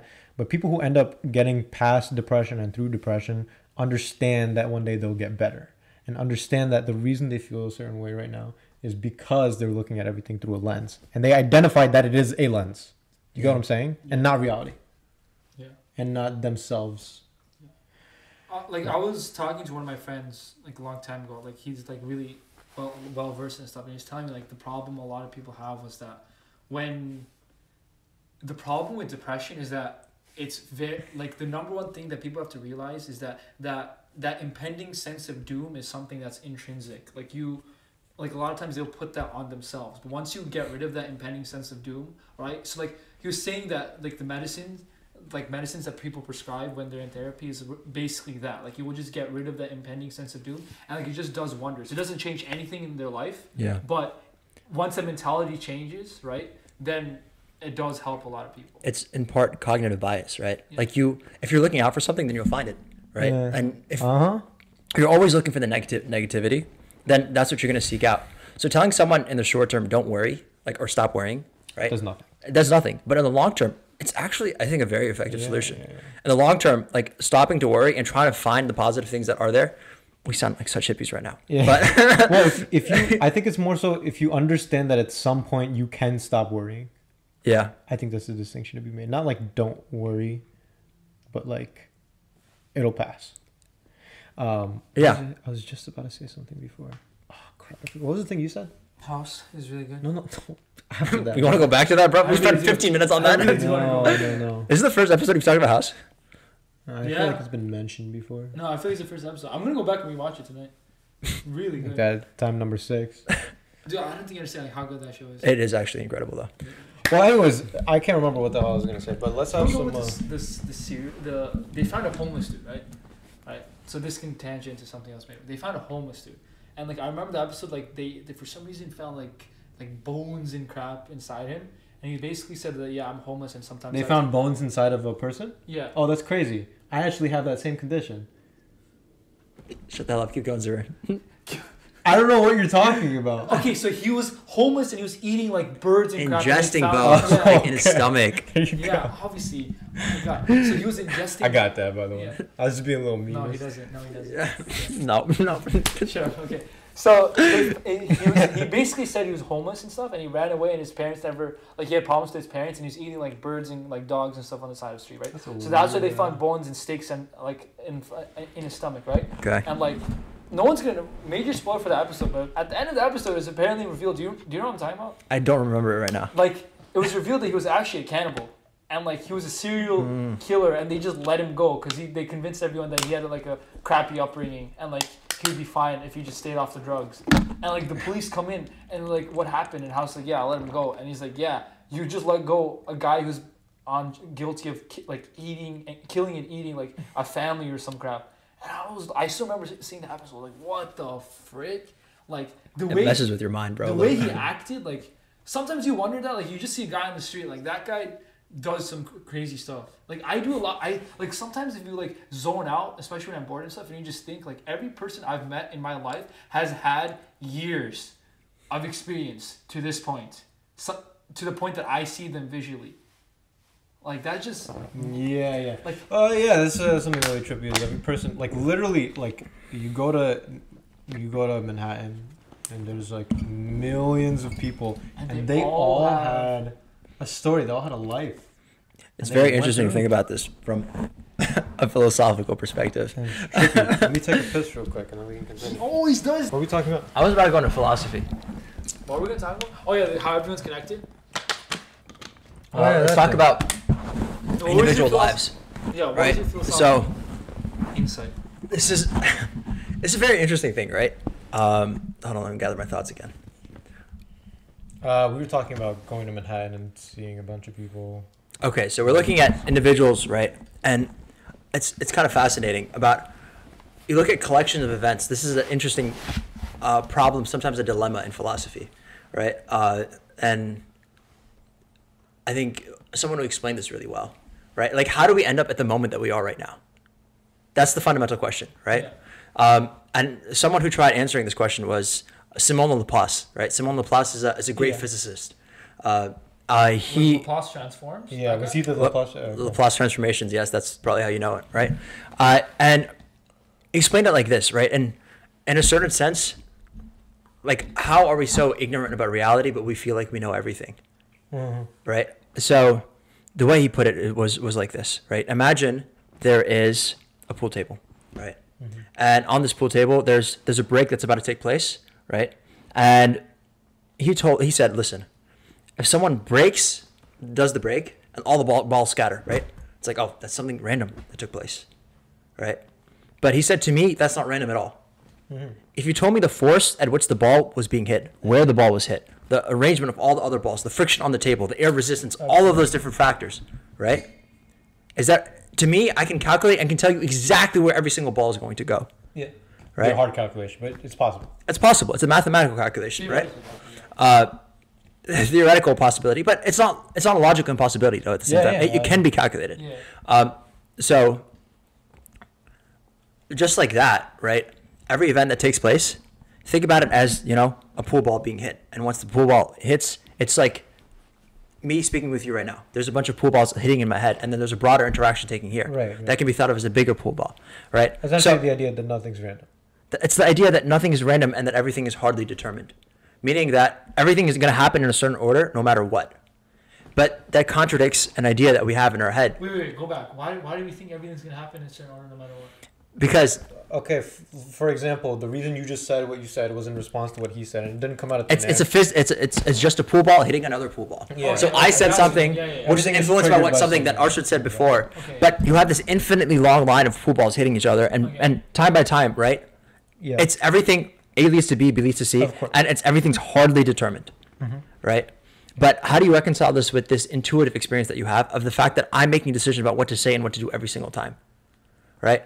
And this was a very difficult problem. I don't think Simone Laplace actually solved this, right? What happened was, is because how do you reconcile these two things? Well, the way I think maybe an answer to that is that consciousness is something that you can look at in a tangible way. Yeah. And then the pool ball thing is something Consciousness, that can, I don't believe at least. well, is- no, I don't think you can. I don't think it is interpretable in a tangible way, but I think it can be something Modeled as if. modeled as if it's tangible. Yeah, because the way you act is based on your whole experiences. So you can be like 30% chance of childhood trauma, 10% chance of like something you saw on the way here. And combine all those, then boom. in a Okay, sense, you so- could say that okay, consciousness is tangible because So, all right, let's talk about consciousness, right? This is a very interesting topic, right? I don't think it's something that can be. I used the word tangible lightly before, by the way. So continue. I don't think consciousness is material at all, right? I don't think it can be or it can really Not be material. modeled, right? So Random?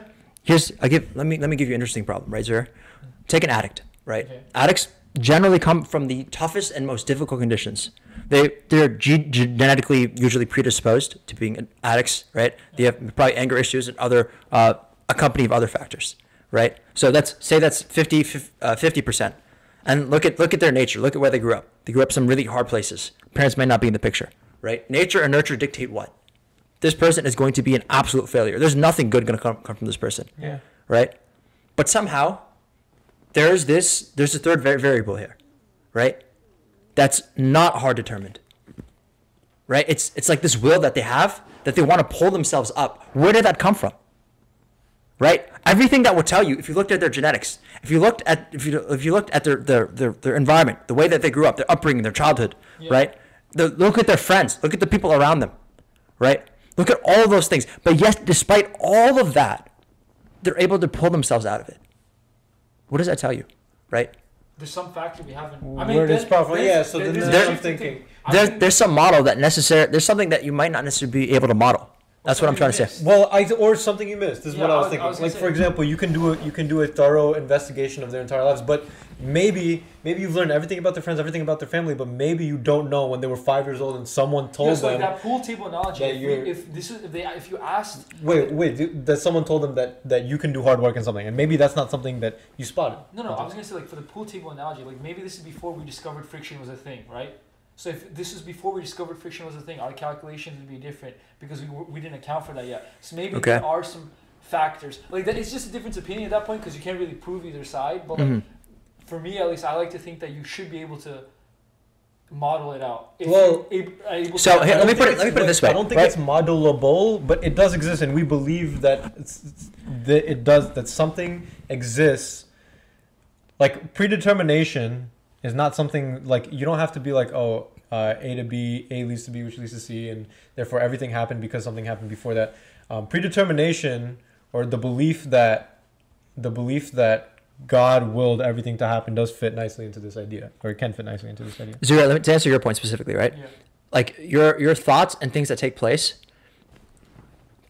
they are all pool balls, right? They're just hitting each other, right? But at the same time, you have a first person intuitive experience that's telling you that, oh, I have a thought, right? Like a pool ball hitting each other might send a message, but you intuitively know that that's me feeling hungry, Yeah. right? Or like this tastes good, right? This thing is great. I like this person, right? That's like a first-hand intuitive experience that you have. Yeah. So even though there are pool balls hitting, those pool balls never communicate that information. The pool balls never communicate that information. The pool ball is never conscious of the fact that it's feeling that information. Right. Yeah. Right? Okay, yeah. The pool ball doesn't know that it's feeling hungry. Yeah. Right? It might be sending a message. Yeah, but that is assuming that your consciousness is not something that's assuming that your consciousness is not something that's it is something that's aware of itself. Wait. I think Consciousness determines your awareness, right? Yeah. Meaning you are aware of your brain because of your consciousness. You're aware of your body and everything around you. I'm aware of you taking place because you are in my conscious experience right now. But I think you need to separate that awareness when you're talking about the way people are and the way people act and the way people like live their lives. You need to separate the awareness from, because the awareness is like a total mystery to us as human beings. Like, I think that's something that we can't even like touch. But what you can think about when you're thinking about action A leading to action B leading to action C, you can think more so in like, I think there is an answer to that question, which is like within their brains. Within their brains. No, there's another answer, right? So Leibniz, right, inventor of binary code in calculus, right? He comes along and here's what he says, right, in response to Simon Laplace. He says, Laplace was before Leibniz? I believe, if I remember correctly. Isn't Laplace transformations all calc? Yeah, but Maybe, but he answers this question regardless, right? I think Simon Laplace maybe modeled the equation different, or the idea or the problem differently later. But Leibniz, here's what Leibniz says. He's like, imagine you have two trains, right? And these two trains always move in perfect direction. One goes right, the other one goes right, left, right. They're perfectly synchronized, right? And at any given moment, right? And one train being your conscious experience, your free will that you're enacting on the world, right? And the second one being this broader pool shot that I guess you could say that God is taking, right? And then the way that Leibniz puts it is that how do those two correlate infinitely precisely at every single moment without any randomness taking place? And the way he puts it is that it's almost as if God took the perfect pool shot. Because God has all of the equations, right? Or what we can describe as equations, right? He has all of the variables. He knows all of the constants, right? And knowing all of that, he can calculate that to an infinitely precise value, right? And that's why Biden goes up and sounds like an idiot on his freaking debates. It all leads up to that. This is a stupid joke.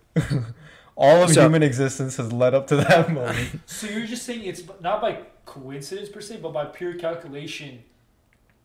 That's why we're up. Let me ask you this, right? I like this. This is why I think about it, which I think that's also what we believe, though. I think it's less elegant than the way Leibniz puts it, right? It's like, first of all, right?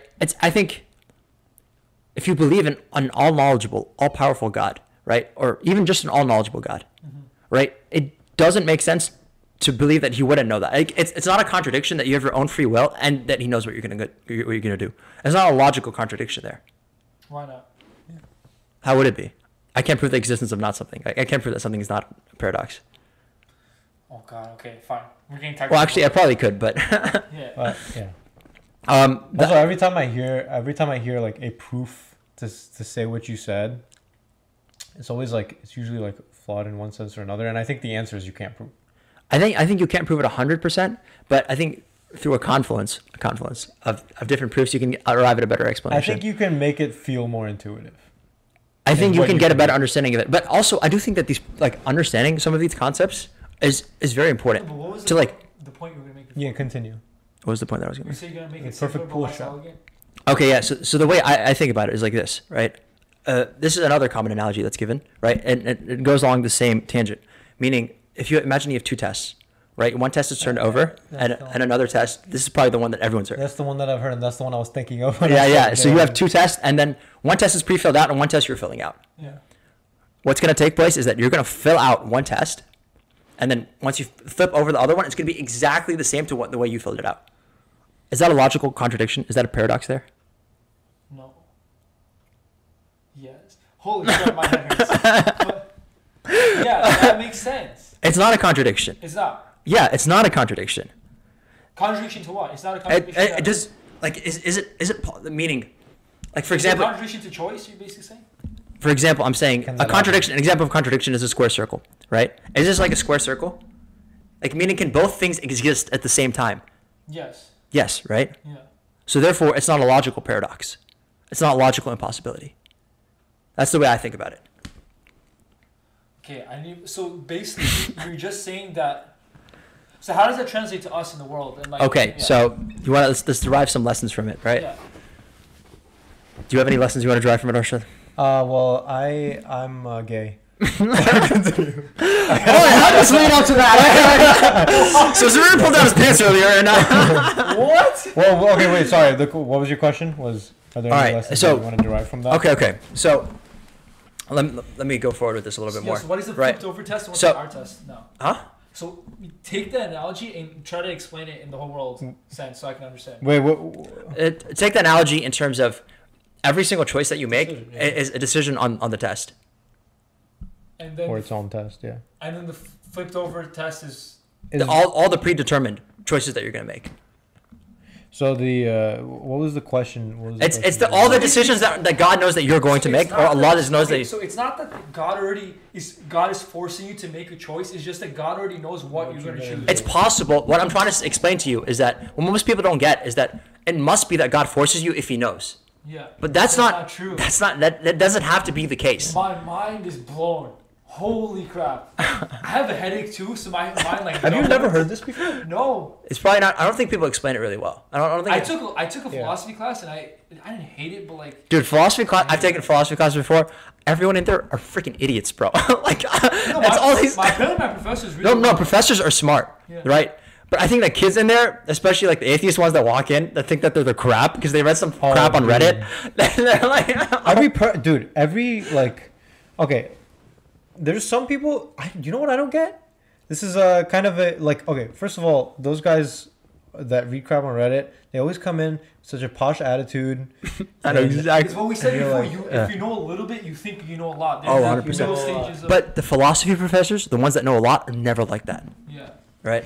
Yeah, and Just to prove your point. you guys know. Obviously, you know Zayn Malik. Did you hear this? Like a long time ago. Is that the singer guy? I was thinking Yeah. the singer. Okay. Come on, you know Zayn Malik. Yeah, The he was singer? on One Direction. Now he's his own guy. Okay. Oh, that singer guy. Yes. Okay. But anyways, he was, as you might imagine from his name, he was born Muslim, Yeah. and currently he does not practice Islam. And someone like asked him about it. They're like, "Why aren't you like? Oh, are you Muslim still?" Did that pause? No, I didn't. But he was like, "Oh yeah, like I don't understand." He was like, "There's no point in like me like repeating a prayer 5 times a day in some language I don't even understand." And I'm like, "Look, you can sit there." At the time, the guy was like maybe 23, 24. I'm like, "You're 23, 24. You think you got all this stuff figured out? You think you got figured out what makes sense? You got figured out like you just apparently know everything, and if something doesn't make sense to you, like you've dismissed it, and like you're done with the religion. You know what I mean? Like you've gone up. There's been Dude, like 1,400 years of 1,400 scholarship. years of Exactly. That's just scholarship. thrown out by, And you're a 24-year-old that's figured life out. Yeah. But to that point exactly, right? Dude, go pick up, for example, Imam Ghazali's book, right? Go pick up Ibn Taymiyyah. Any one of these scholars, try reading the English, try even reading the English translations of it. Mm-hmm. Bro, you know your mind was just blown? I was reading the introduction by Imam Ghazali to one of his books. It took me like an hour to get through it. And by the end, my mind was just on another level. Yeah. He was talking about the attributes and the names of God. And dude, these people, it's what you need to understand. Like seriously speaking, like these atheists that come in and they walk around and they act all posh. There are some atheists that are like, "Oh, I just don't care." Sam Harris. What? What? No, I was talking about Sam acting all Harris. posh. Yeah. But I will say that I have a lot of friends that aren't religious, but they're just like, "Oh, I don't care." They're not like outwardly atheists, which is really stupid to be. Atheism. Yeah. Yeah. Exactly. But like for all those people, like do you think people like Imam Ghazali and like do you think all these great scholars within our own tradition, you think they were stupid? Do you think they were stupid? Like, because what you're implying is yes, they are.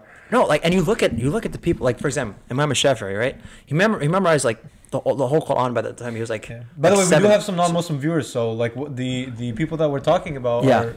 So these are like, Imam Shafi'i was like one of these scholars that came within 2 generations after the Prophet, actually more so within 1 generation right after the Prophet. And he,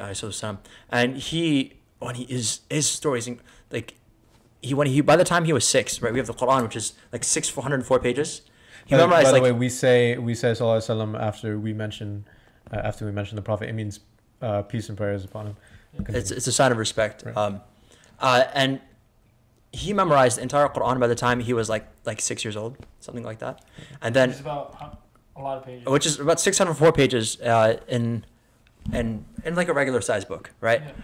Yeah. But that's not even the most impressive part, right? He came. The most impressive part, like I think, comes after that when he wanted to study under his previous imam, which is Imam Malik, right? And all these people have founded schools of thought which allow for jurisprudence matters to be interpreted. Imam Malik had a book called the Muwatta, where it was a collection of all of his jurisprudence rulings and their explanations behind them, right? Imam Shafi'i was very poor. He didn't have the money to buy this book, right?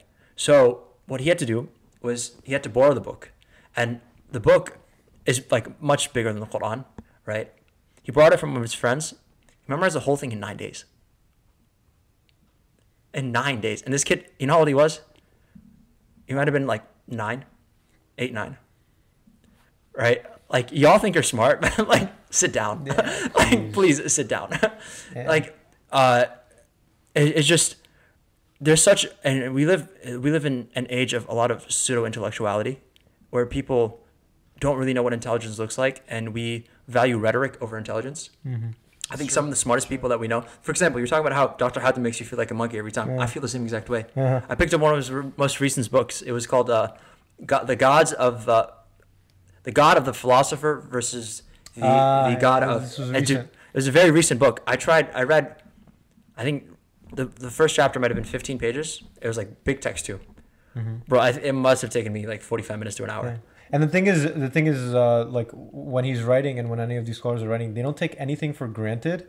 Yeah. Like they don't just make random assertions. Like Oh, every yeah. assertion that they make is like, I said this earlier, and I said this earlier. This proves that. But here's the thing, right? He's not someone that's like a very social media popular scholar. On purpose. Yeah, and part on purpose, right? But he does have he has a YouTube channel, Mm-hmm. right? And he has a Facebook page. But he's not there to publicize, right? For him, this is the work that he wants to do. Mm-hmm. And a lot of those people, you got to realize, are going to be unheard of. Mm-hmm. And I think to a certain extent, it's your duty to find those people. Mm-hmm. And you can learn so much from them. They have so much knowledge and wisdom to give. I think he's one of the wisest people that I know. Yeah. Without a doubt. He's like, Dude, he lives in like Edison, bro. He lives in Edison, and he's He lives in Highland Park, or Yeah. like that area. You guys know Right? him? Dude, imagine, freaking who's like one of the best like NBA coaches of all time. Popovich. All right, imagine he had a training camp like down the street. Well, so you guys know him. Like don't know him like personally, You don't right? know him Like personally, but maybe not first name he has basis. classes that you can just go to. Just walk in. Imagine Popovich, like the next town over, 10 minutes down. Now I'm not saying Sheikh Hatem is like the greatest living, but he's like up there in North America. I'm not talking about he's up there in New Jersey. He's up there in North America. But yeah. Yeah, it's recognizing like local talent, and like for example, even with like BJJ, you go ahead, you could talk Gary about Tonin. Gary Tonin. Dude, okay. Have I given you my Gary Tonin spiel? I'm setting him up, bro. I Yeah, can't I know. even lay bro. By the way, yesterday, if anyone went on Twitter after the Khabib fight, one of the most vocal people that people were talking about yesterday was Dylan Dennis. I don't know if you guys know Dylan Dennis, but Dylan Dennis is in Bellator. He was talking a lot of crap on social media. Guess what? Gary Tonin has submitted Dylan Dennis, I'm pretty sure 2 or 3 times. And now so just to give you an idea of how big Gary Tonin is, he has... Who is Gary Tonin? Gary Tonin was the one who was the trainer at Rutgers Brazilian Jiu-Jitsu Club, and he also, well, that's how I was exposed to him originally, but also I kind of knew him beforehand because of his name. But he's like the head coach trainer of Brunswick Jiu-Jitsu. That's his gym, and he's like world talent. Yeah. I'm talking about top world talent. I'm not talking about, like, he is to jiu-jitsu as, like, think about, like, a top 5 NBA player, right? Something like that. No way. Maybe Top 5? Yeah, I mean, in Brazilian Jiu-Jitsu. In Brazilian Jiu-Jitsu. Maybe not MMA, but in Brazilian Jiu-Jitsu, Yeah. he might be like top 5. But MMA, he's up and coming. But anyways, for... And he's right here? and he's He used to right here. teach classes at Rutgers. Like, How are there so many famous people like right here and I don't know about And you know what? I told... No. Don't tell me you don't know about it because He's I not went. NBA level. He just said he's really good. Dude, are you kidding me? Every time Osho would tell me, he's like, dude, imagine Kobe Bryant was here teaching He basketball. never said that. No, me, at least. because okay, so ADCC is like the biggest tournament in the world for no gi jiu-jitsu. A gi is like the thing that you put on Yeah. that has like No a butter jiu-jitsu. what? No butter. No, you're gonna give him that. Okay, thank you. Our brown, You're gonna give the last our brown one. viewers will get Yeah, I did. I didn't give Arshad that one. My so- last one was better. All right, but anyways, Yeah.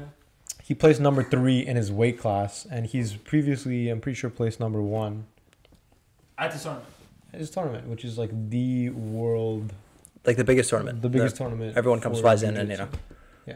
So Damn. If you told me that, I might have gone to some classes. pretty sure I told you. You never told me it's like the All right. You just said okay. Okay. Your Also- point. Also, maybe there's a chance he watches this someday. Get him on. What? Get him on. My point? What was my point? No, first get him on, and then second your point. What was my point? You said, have I ever given you my Gary Tonin spiel? That was it. Oh no, that was That I was was setting Arshad up to make that point, which he took like ages to make. But I think the point still stands. Is right. You have incredible talent in your area that you don't realize when you're stuck in this age of pseudo intellectuality. Those people aren't really valued. The ones that are actually like productive, top talent, right? It's more so maybe this guy got submitted 3 times, right? Like he's someone that's seen as big, whereas Gary Tonin, who's beat him like a bunch of times, is not as big.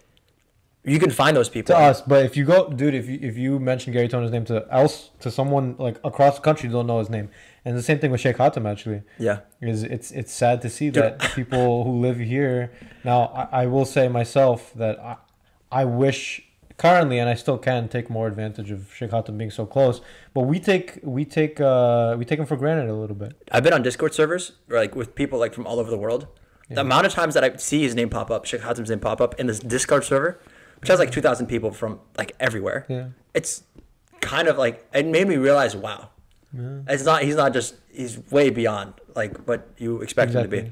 Exactly. I think going back to the earlier discussion, which we never finished, right, about how philosophy. I think we should talk about this, right? Like, do you think philosophy can have a real impact on your life?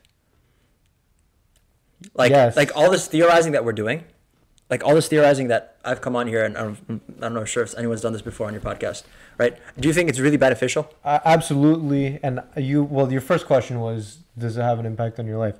1,000%, because my convictions in life, and my main conviction is my religion, is the groundwork for every decision, or should be the groundwork for every decision I make in my life. Yeah. Your philosophy, you know, might not affect like these little micro actions that you do, like moving your hand here and there, or whatever, but it'll affect the framework of you as a human being.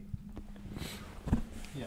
So, I agree with that 100%. Right? I think this. I want to try to tie this back to a discussion that we were having before. Right? I think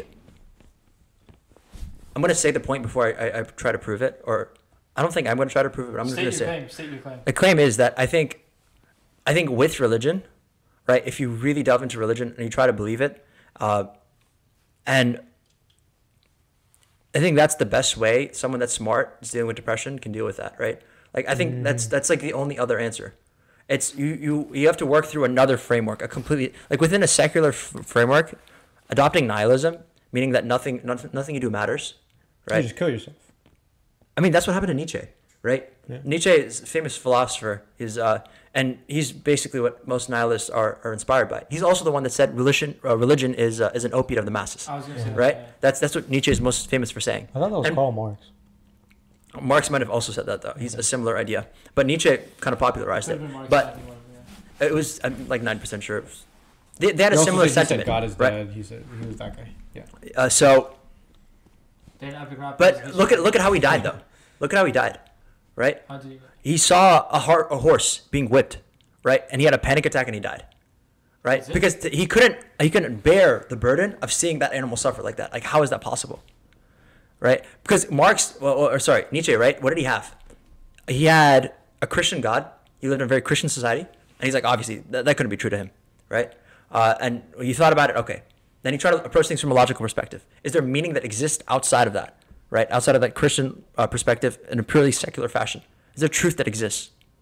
He struggled with this a lot, right? Nietzsche is known for trying to find deductive proofs for God, which I don't think exists, by the way. I don't think there is a deductive proof for God, for the existence of God. There are inductive proofs, right? We start off with the assumption, right? You see cause and effect taking place, therefore you observe that every cause is an effect. Like miracles are not deductive proofs.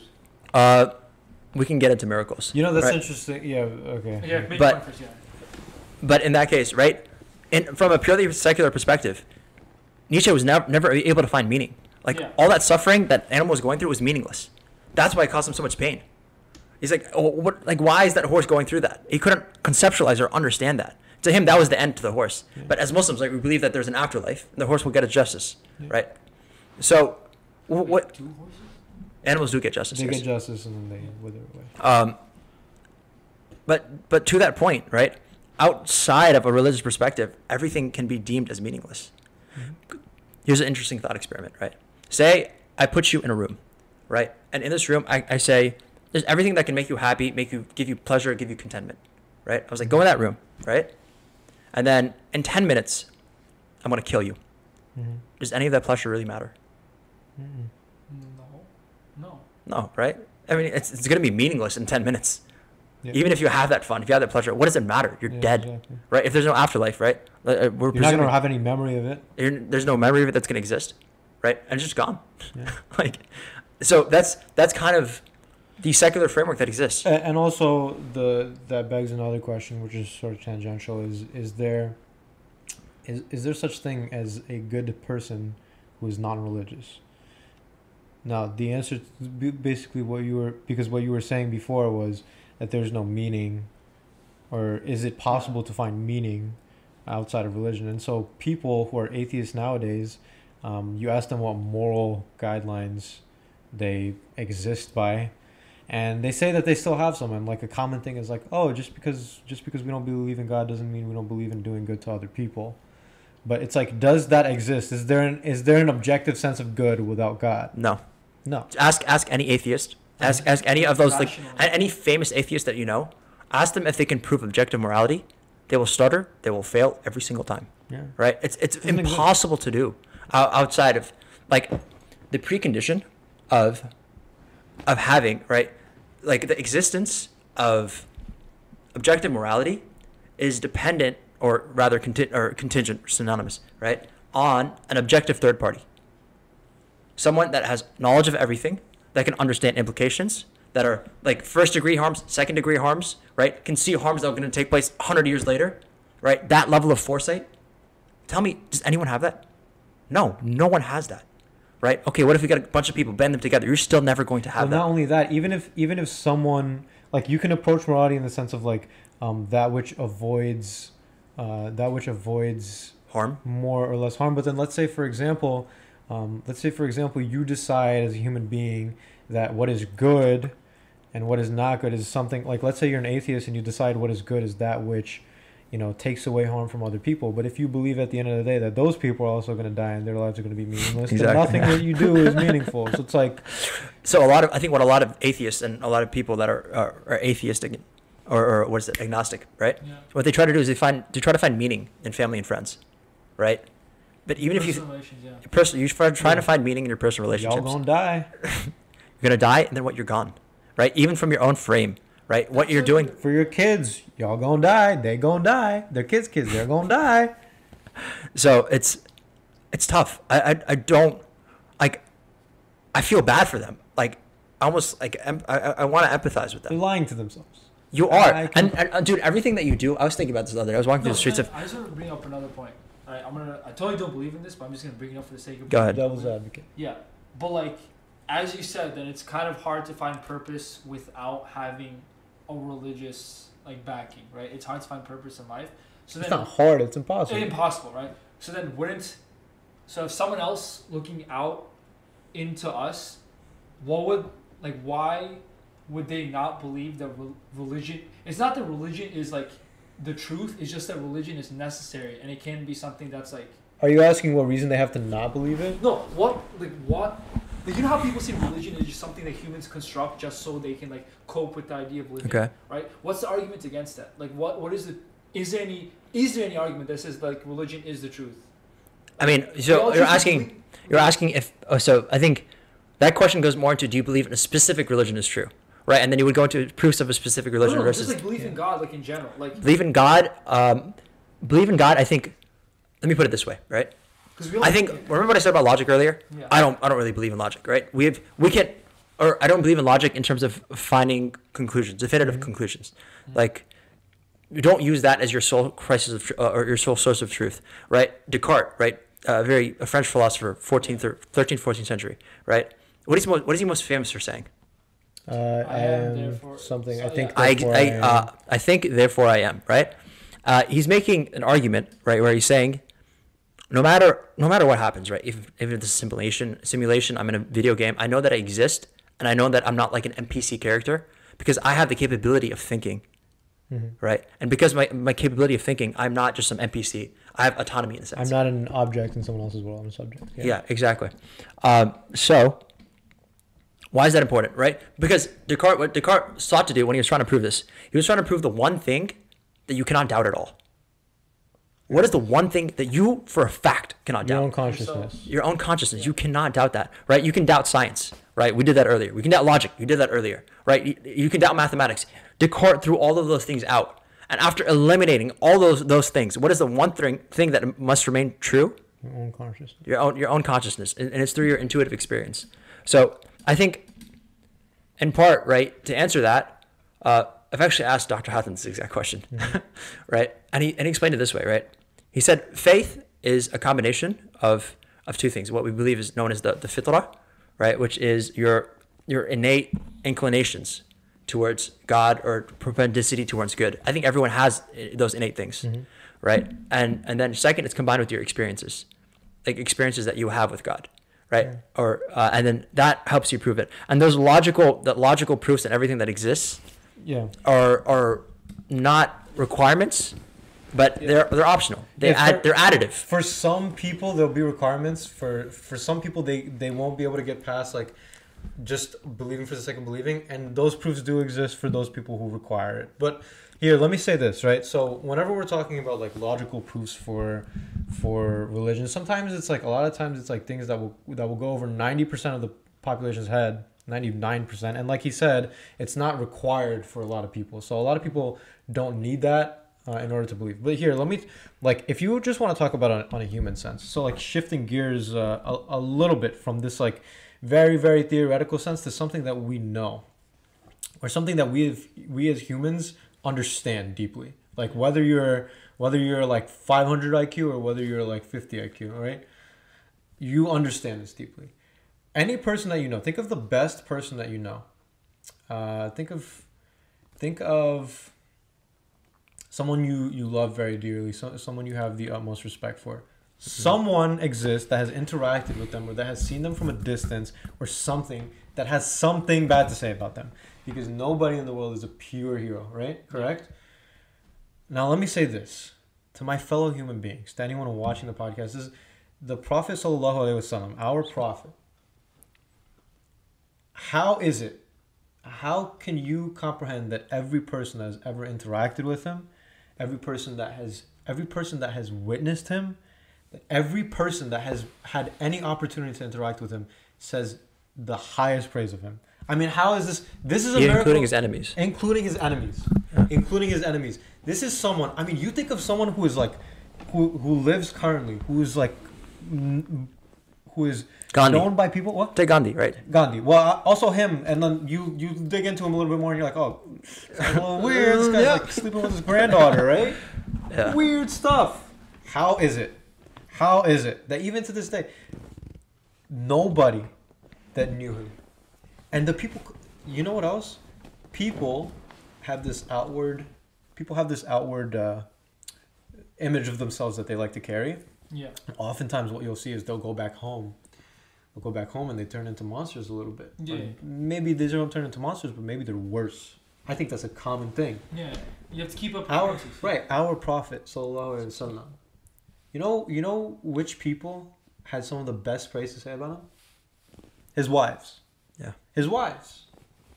And I mean, okay, like we can talk about, and I think there's a place for all of these theoretical discussions, these philosophical discussions. But as a human, I mean, come on, that's got to mean something to you. It's got to mean something to you. You know what I'm saying?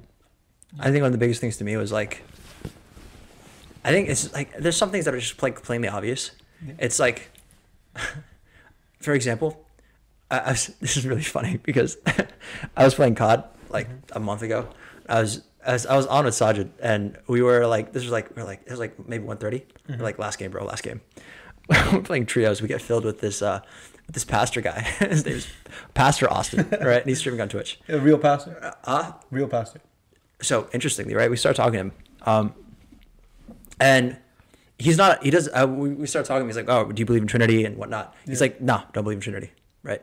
He's like, "I'm a Unitarian, which means that we don't believe in all that nonsense."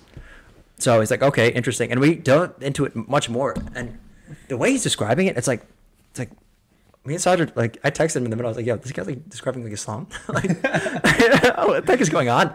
And what he said was like, "Listen, he went away from religion after he tried to do like apologist work, meaning try to defend Christianity.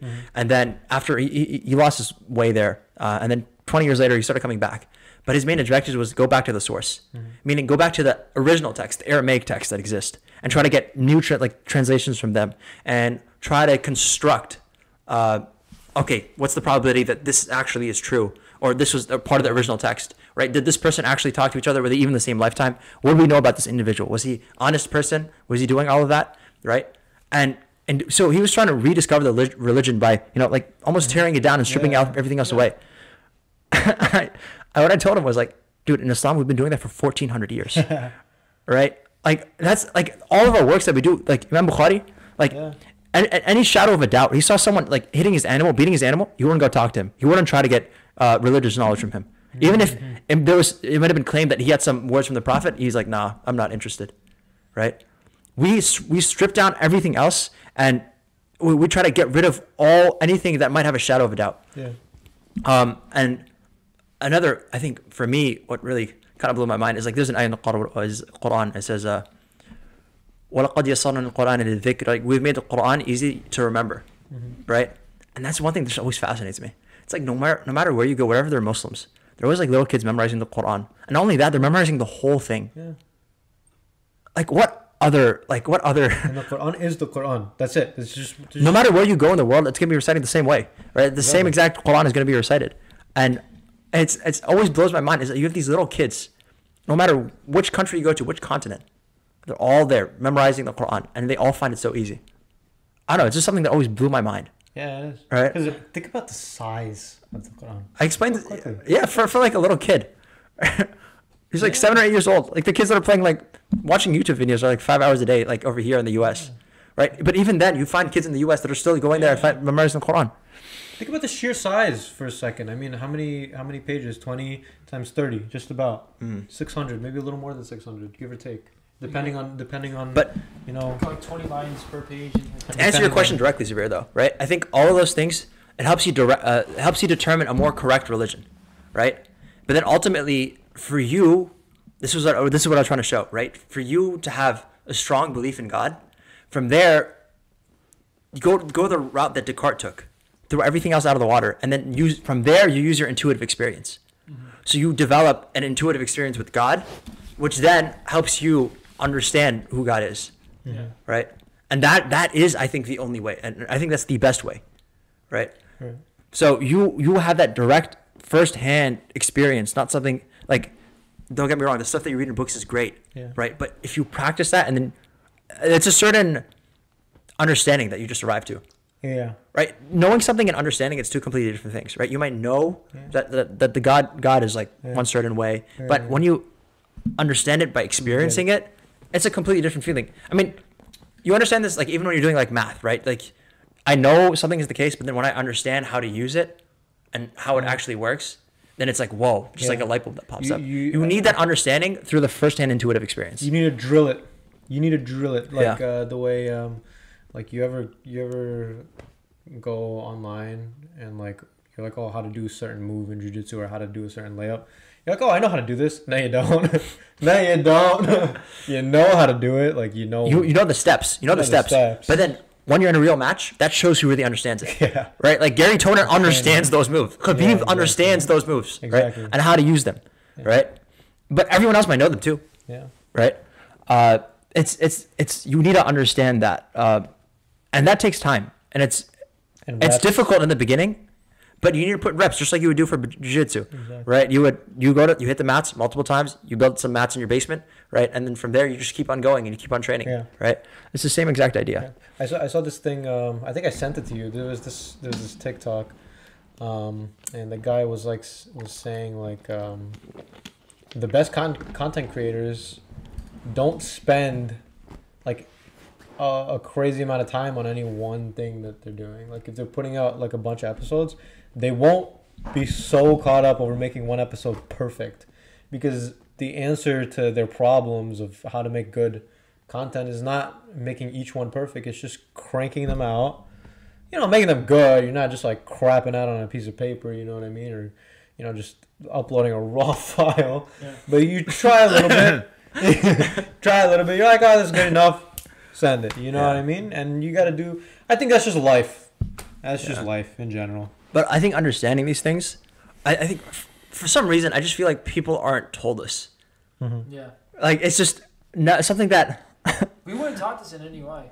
No, you're not taught this anywhere, bro. It's just... When we went to a religious school, you would think that they'd try to hint at it.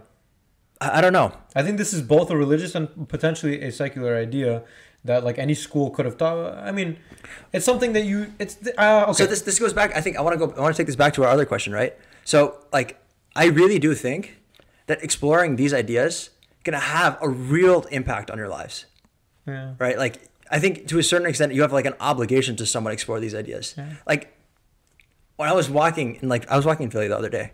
In Philly? In Philly. Dude, Philly sucks. Philly's an interesting place, but don't they have like the lantern things everywhere now? They all suck. They're all idiots, man. They burned down the whole freaking city. They can all. You ever hear that the Bill Burr thing? Yeah. Dude, that was so freaking good, bro. I tried showing him the other day. The quality was he didn't find it funny. And, we watched like the first minute. You also need to understand the context of that. It was like every comedian that was going before him was also bombing, and all the audience was booing, and no one was doing well. Yeah. So like the audience was like they were like all on top of like this, and then finally someone came. Philly people, so to them no one can do well. So from Philly is a crazy city. Anyway, but like I was thinking about it, it's like I had this weird existential feeling, right? Existential feeling that I was walking through like the city. I don't know why, but like this, like something hit me, and I was like none of this matters. Like what everyone's doing, like they're all walking around going, they're all walking around their lives, and like that's like nothing you're doing is important. Like, exactly. It was just. But it is at the same time. Not really though. Like nothing is, but everything is consequential in your own experience through your own eyes, because your universe is through your eyes. No, like, do you ever like? No, think about. Here's the way I was thinking about it. It was like, I was thinking about it in the sense like, how much time do we spend trying to suppress like the innate feelings that we have, whether it's emotions. Who's the girl, bro? Who's the girl? It's definitely, who's this girl, he's definitely bro? Like that. But you trying to suppress, bro. Whether it's like, when he said suppress, like what the hell? Whether it's like, tell her, bro. It's sad, dude. Yeah, you just gotta come out and be like, listen, say her name. Call me, eh? But it's whether it's sadness or like you're feeling upset. Like, what is your initial? Just think about this when you're experiencing sadness the next time. What do you immediately reach to? Are you trying to pick up a controller, like play League or you don't play League with a controller, right? Or you're trying to play COD, or you're trying to play League on your keyboard, right, for like 3 hours, right? You say play COD with your keyboard? Yeah, I played COD with just the keyboard actually. You said League with the controller, but yeah. But even something like music, right? I've heard and to a certain extent, I think people can do this with Quran too. Right? It's like you use the sounds of the Quran or the sounds of music to drown out your own thoughts. Yeah. You want to stop feeling. When in fact, in that moment, what you exactly should be doing is feeling everything to the complete fullest. Like, acknowledge what you're feeling, because there's some value in there. Your intuition, or your consciousness, your subconscious, something is trying to tell you something. Yeah. And you're just trying to deny it. Yeah. Right? You're like, using anesthetics. You're running away from yourself. No, someone told me this. Like, you feel sad for a reason. Like, it's an evolutionary thing for you. Daniel said that on. Yeah. He said there's a reason you're feeling sad, so do justice by it. Yeah. That's beautifully said. No, like that's not what he said. That's actually what I said. Never just- mind. the phrasing was me. The We concept is justified. there. Like we as humans feel things for reasons, right? Exactly. It's not, we don't feel them just so we can go listen to music or go play League or whatever. Like there's Probably some broader issues going on in your life. Yeah. You maybe should think about. You should try to figure them out. Exactly. Right? Pointing Like to something. it's your body or your mind, your consciousness communicating with you. So listen to it, right? Yeah. Trust your intuitive conscious experience. I have a friend who's very dear to me. This person, when they feel a certain way, just go to sleep. Stay awake. I wish you could do that. I used I'm like, to, I stay used to awake. do that a lot. How do you fall asleep when like feeling depressed and stuff? Like if I used to be sad, I used to just go to my bed and knock out. Like if I didn't want to feel something, I would just go to How do you sleep. sleep in that state? All right. I've not been able to do that. Like for the first time in my whole life, I've felt the feeling of like insomnia and like my thoughts being in my head. But I think I want that though. Yeah, you stay awake because you know what? You're gonna keep. If you keep going to sleep, then you're gonna keep going to sleep until one day you just decide that. What is your life then? You know, Then like you could what? just make a Look back. You're gonna look back thinking like I've just suppressed all of that, and maybe one day you come to that conclusion. Like finally, you want to face reality. Like you're just delaying your problems and making them worse, right? And it's like a snowball that just piles up bigger and bigger as it's coming down the mountainside. You know, and then one day it's gonna hit you, right? You gotta And, stay awake, yeah. and then one day it hits you, and then that could destroy you, really, right? And I or think- it could make you, right? And you want to hit it. You want it to hit you earlier, but everything that we do, or a good amount of things that we do, for example, like I think like YouTube, right? YouTube, social media. This was part of why I left it because it really influences you in that way. It's just an anesthetic, right? And the feedback loops that exist that have been engineered. Like I haven't watched this thing that came out on Netflix, but the Social Dilemma. Yeah, I was talking to one of my friends about it on Thursday, Yeah. right? And it's exactly that. Yeah. So stop trying to run away from your life. Just live it. Just Like live be it. the hero of your own story. That's what you want to be. Absolutely. If there was a movie, like there's a camera crew following you around, like what would you do today? Like that's what you want to wake up thinking, right? Grab it by the. Yes. Grab it by the. Horns. Ah, good one. Good save, bro. I like that. Yeah, I like that. Grab it by the horns. That's the same. That's Yeah. not the same. Grab the bull by the horns. Okay, That's but literally the same. it's not what It's not alliteration, first of all. Yeah, alliteration is yeah. the right way to say it. Uh-huh. You need the alliteration. Grab the bull by the. Oh. That's definitely not the same. Yeah, but you grab life by the. Horns. Okay, sure. All right. Alright, moving on. But I think, listen, I think we've spent a good deal of time talking about some very deep ideas. I think this is very useful for people to hear and listen to, and I think people should definitely listen to that. I'm glad we had that conversation. Let's have some goofs and gaps. Yeah, I was about man. to say. Okay, Amar, what's your most embarrassing story? Let's have Wait, some no, hold goofs on. I and want to go gaps. like just one more thing, All right, go ahead. right? Like I want to demonstrate, like for example, how these philosophical concepts, like what we talked about, like predestination, all of that, like free will, understanding that. How can you apply that to your life? Like because we talked about that, might as well give them a couple ways to apply that. So in part, it's like the way I think people have a very deterministic way, like a solely deterministic, meaning that whatever's going to happen is going to happen, right? And like whether it's like 5 years down the line, it's going to take place in a magical way. But if you buy the twin twains, that's a little bit of You good? By the what? the twin trains theory, Oh. right? Or the two test thing that we went Yeah. through, right? Then you know that your will is in accordance with God's plan Yeah. or the preset pool shot, right? Whatever you want to call it, right? So you need to live your life, right? In order for that, it's going to take place synchronously, Yeah, exactly. right? And this connects back to what we were just talking about. You need to go forth knowing that what you're going to do is going to be part of God's plan, and you look for guidance in that. You do, and Muslims, we believe we have a certain prayer that we do called istikhara. And after that, you get very clear signs, whether it's like determination. But here's another thing, right? It's very hard to attribute things as to why things took place. Like I think absent of istikhara, right? Which is a prayer that we make asking for signs specifically. Yeah. Because, right, exactly the idea of the God having the 3D completely encompassing view, and then we have a very narrow view, right? You think things happen for a reason. We can go into why cause and effect doesn't exist, but I think that's going to get a little too philosophical. but how does cause and effect not exist? And you talking about the pool ball theory the entire time? cause and effect doesn't exist like in the way that we imagine. Well, let's continue on the previous thought. Right? It's not. Things don't cause each other. God causes everything. TLDR. Right? We can go. I can talk to you more about this later. That's a nice little summary. Yeah, we can continue. But that's how. Like that's a practical way to apply this to your life. Yeah. It's like this philosophy, right, which seems really complex and unreasonable, and just why would you do that in the first place? Well, this is why you do it. Yeah. Right? It gives you guidance and it gives you an idea and some conviction and motivation to go forth in life. Right. So yeah, but let's go out to some goofs and gaffs. Go ahead. That was good though. Yeah. I'm glad you said that. And that was a necessary ending to that. So my mind is still blown. That was a necessary cap. Dude, I should have done the cause and effect thing. That would blow your mind even more. We do it after when you go Yeah. and stuff, but yeah. Anyways, some goofs and gaffs. We'll have some Jamie pull that ups. But, No, we can do without the pull this out. Ammaar, what's your most embarrassing story? I know stuff from NUI, so don't hold back. I'm curious now. What do you know? No, I have no. Okay, there you go. Calling your bluff. I don't know. Anything? You wanna let Do that? I feel like embarrassed? I know You wanna let that marinate for a little bit? I know the guys in my grade had a lot of issues and stuff they did when they were seniors. What about your senior class? They were. It was like our class was somewhat partitioned, Drop the names. Our class I want was specific names so this. our class was partitioned, and the group that I was part of.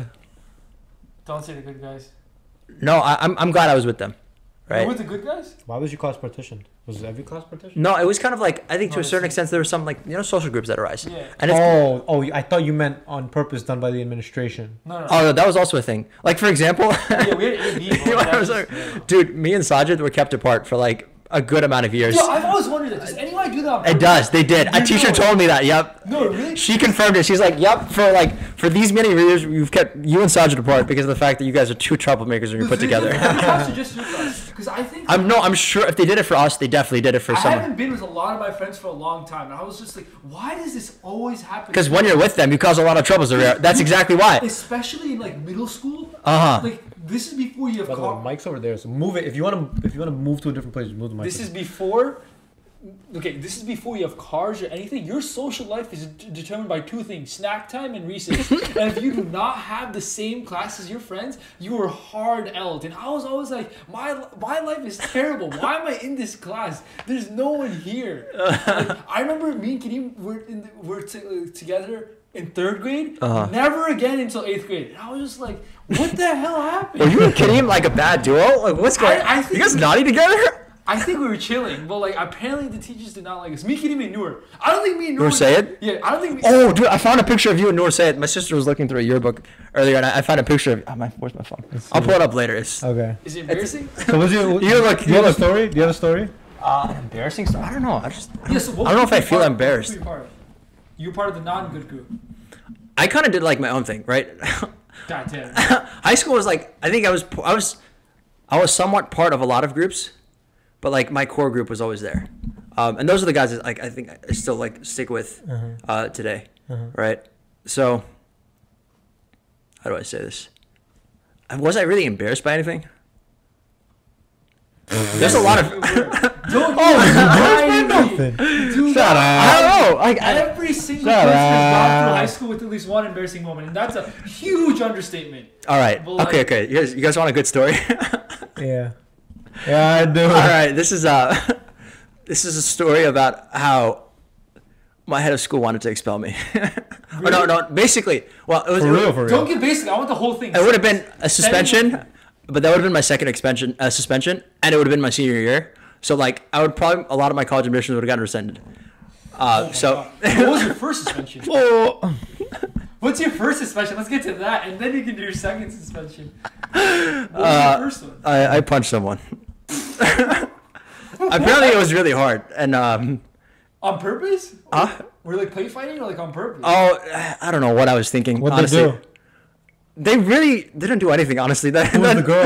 Yeah, he was let me fight over Who was you. the girl, bro? God damn it. No, he was 2 grades younger than me. Yeah. That's my grade. Yeah. No. Sorry, he was 1 grade younger than me. Okay, I was Yeah. about to say he. That's my grade. No, wait, who did he punch? I'm not gonna say names. Why did he punch? Maybe he punched our most avid viewer of the podcast. He was not. No, but it is someone you know. I'll tell you afterwards. We're talking about this after. Bilal Sayed. Did he punch Bilal? So, huh? Did he punch Bilal? No, but Okay. I think there are 2 incidents where I punched someone. One of them was somewhat warranted, but this one was it was dumb. I don't know why I did it. I think I was just angry that day. It was the surprise. It was the girl. It was the pressing. All that. Actually, did you knock him out? I like straight gut punched him, and then apparently he was like Gut or like gut, like he was walking up, like he was behind me. He was right behind me.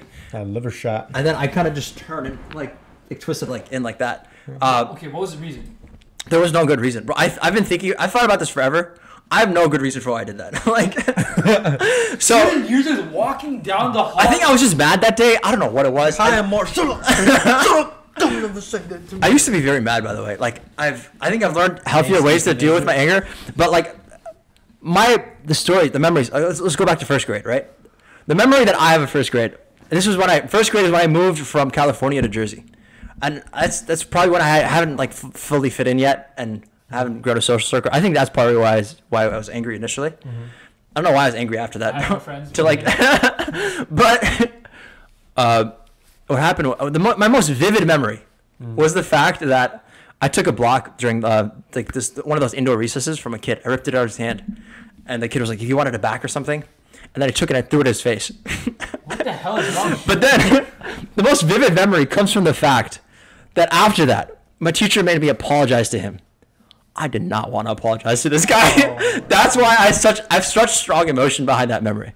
The second memory comes from one of my friends. And first grade. In first grade, he told me this is what he remembers of me in first grade. This is so telling. This was like a lunchtime, and what happened was, this is all that I did. Right once the bell rang, walked over to the bookshelf, picked out a book, walked back to my seat, slammed the book down. I opened it for the next 30 minutes, just angrily just reading. Bell rings, and that was the whole recess. There was like I was just angry. I was on something else back then. Wait, is this a continuous thing or just one day? I think, dude, those are like separate days. I think it's. I was an angsty like adolescent, not even a teenager, bro. How is he going through puberty? I was just angry, and I think part of it was like my personality. I'm like very. I think anyone that knows me has an idea of me knows that I can get mad like very quickly. Yeah, but that book Frog and Toad. Yeah. Frog and Toad. Frog and Toad. Go to this freaking house. Why are they sharing cookies? That would have been me basically, right? So that's my first suspension. Okay. Not in first grade. That was in 10th grade. Okay. I think I got suspended in middle school too. I don't know why. So you punched him? I would have been there. I didn't hear of this. I don't know why, but I hope they kept it quiet. I'm thankful for that. I appreciate. If you're listening, bro, I'm sorry. So like I did. There's. When you punched this kid, how old were you? I was in 10th grade. I don't know what age that is, but. So you're like a full conscious human being. So for no reason, you just punched him? Yeah, and then he was like throwing up in like the bathroom for like 45 minutes. Oh my god. And then I felt bad after that. But then. Did you tell the teacher? Huh? Did you tell the teacher? Why did he didn't tell the teacher. What happened was he went home that day. And then his mom got worried. He's like, this kid's like not well. What's going on? Right? And when his mom found out, she called like the head of school. Dude, that and mom's then. Dick. Yo, can you stop saying things that we need to bleep out? That's not bleeping. Yes, anyway. So then they called me and they're like, why you did it? And I was like, I don't know. And then here's what the head of school told me. She's like, dude, here's what happened, right? The head of school called me in. She's like, Ammaar, she had a picture of Harry Houdini pulled up. Wait, who did? Like Harry Houdini, like who had the picture? The head of school. I was called in after lunch the next day to talk to. She had a picture of after Harry. You punched the person. Okay. This is the day after I punched the person. Yeah. Right.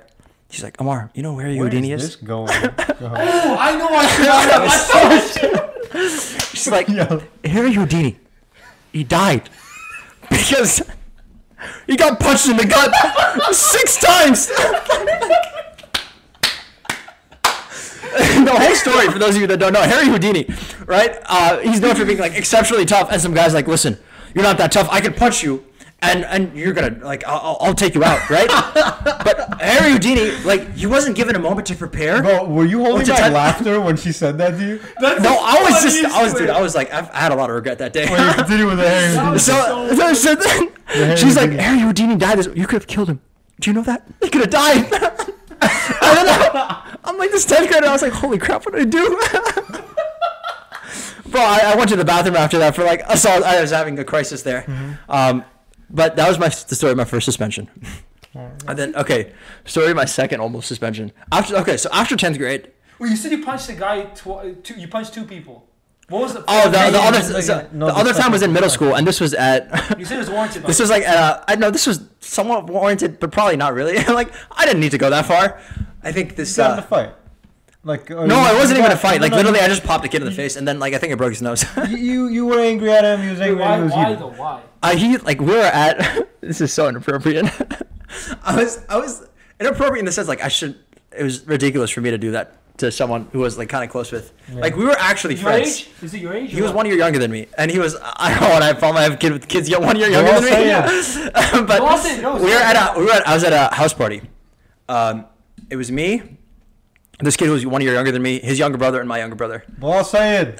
Wait, his younger brother's. If you can make the connection, just shut up. I can't. Okay. Thank God. But well said. This guy said something to my brother. I don't know why, but in that moment, I just got so mad. I just like literally, I popped him one right in the face, and then his nose was bleeding for like the next day, and then for like the next week, I used to see him at school. He'd be like, "Bro, my nose is still hurting." I was like, "Don't tell your mom."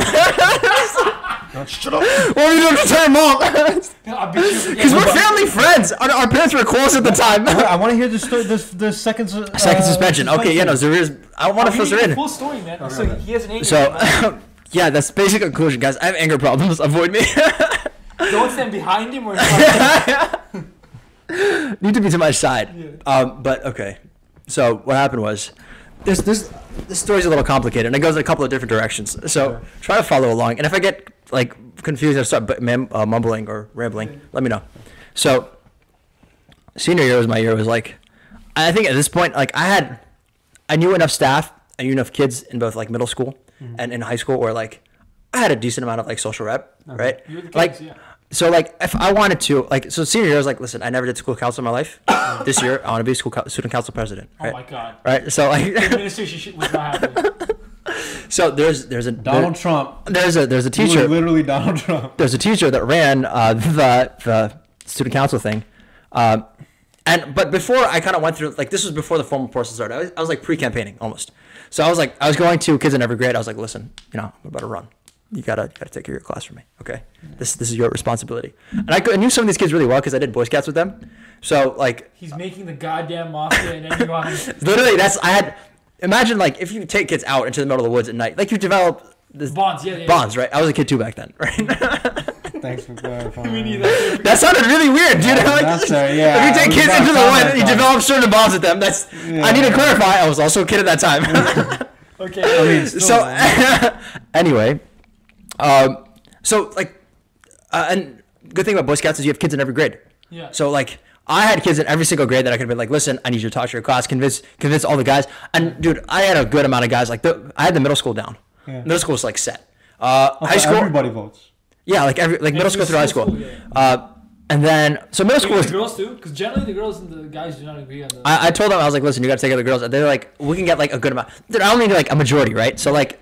Or not even, right? Because it's fragmented even more with student council elections. It's not a binary thing, right? There's only 40 students per grade, so it's not even that much. Yeah, so like even if I had the guys, I would have been good, right? So I had most of the guys down definitely, and maybe some of the girls, I don't know, right? And then moving into high school, might have gone a little more iffy. Some grades I was better with, some grades I was a little worse with. Was our grade supportive? I think they would have been, yeah. I like to think that at least. So I think that, yeah. Anyway, I have this I'm garnering, right? I'm going this grassroots method. I'm gathering the troops, right? Raising everyone's spirits. And then I told this to the lady that was the advisor, right? The teacher that was the advisor. I was like, listen, I'm going to be student council president this year, right? I don't think she liked me in general, just on a broader note. But she's like, no, that's not happening. I was like, no. I thought she was saying that as like she didn't think that was going to happen. But what she meant was like, no, like that is not going to happen, right? So I kept going, and I used this to generate more steam. I was like, listen, she's saying that we can't do it. That's exactly what we're gonna do. Trumping the. I was like, listen, I don't care if you guys have to write my name in, you will write my name in, right? So I was like, troops are riled up. Then who's your VP? I don't have a VP. I don't know. You Well, don't. say it. You don't. Oh yeah, student council weird. Yeah. Anyway, and then so one day, and she's catching wind of this. She knows that I'm generating a little bit of force. So I think one day I told her, and she's like, "Listen, you just need to talk to the head of high school." Right? And I was like, "What's going on here?" Who right? said that? The advisor. Okay. Right? So I was like, "You need to talk to the head of high school." So I went and I talked to the head of high school. I was like, "Hey, what's going on?" And she's like, she kind of ripped me to shreds. And I'll tell you why, right? There's something else that took place before this. That is the motivation behind this. I was on the high school newspaper. Like on the team? I don't know why the high school newspaper. Yeah, I was on the team as a writer. On a newspaper. What? I was on the team. I was encouraged by some people that were administrators and staff. They're like, Ammaar, you should really go into this. I really want you to do this. Right? Go ahead and do this. I wasn't all that motivated, to be honest with you, right? But I did it for them anyway, right? Because I appreciated those people, and I was like, listen, if you want me to do this, I'm going to do this for you. Yeah. And me and one other individual who will not be named ran this op-ed column. Right? Right? It's this op-ed column they used to run, and we were both in debate. So what we used to do is for the op-ed column every single month, we just choose a debate topic, and then from there we would take we would take the op-ed column. We would take the debate topic and create our responses based off the debate stuff that we had to do anyway, right? You lazy. Exactly. No, but that wasn't lazy enough for me, right? I took it one step further. For debate, we used to do this thing. We used to get briefs, right? Meaning that there used to be a bunch of college students that used to research on the topic, and they used to write up briefs that were 300 pages long, and you would get debate ideas in terms of what topics, what points you want to argue, et cetera, et cetera. What I did was, for this one op-ed column, I copied and pasted straight from the brief. Goddamn. Right? But this was a paid brief. It's not publicly available, right? Oh no. So if you can't find it if you search it up on Google, right? You need to have access to it. Yeah. So I was like, I'm gonna be good. I'm chilling. All right. Yeah, no one's gonna look it up. So then after that, the person who was in charge, who is in my grade at the time, right? She comes up to me one day in the hallway, and she's like, Ammaar, I was looking at your op-ed thing, and she's like the editor. She's like, this is from the brief, and I was like, there's no point in lying to her, right? I was like, yeah, it is, right? It is the brief. I was like, yeah, it kind of is. I kind of did some ideas and paraphrasing a little bit, whatever, not some yada yada yada, right? She telling you? So when I got called in, right, going back to this whole election thing, right? The head of high school was talking about that. She's like, you copied and pasted on this high school brief? From this high school brief to the high school newspaper? Do you know what a violation of academic integrity is? That's BS. And she's like, and then she took it one step further. She's like, listen, I was on the National Honors Society. She pulled up, I don't know what she had a thing for this. She pulled up the statement of the National Honor Society. She's like, National Honor Society is an association of students with honor and integrity. She's like, Ammaar, is that an act of integrity? Every NUI staff has 2 tabs open at all times. A picture of Harry Houdini and a picture of... and they flip in between them.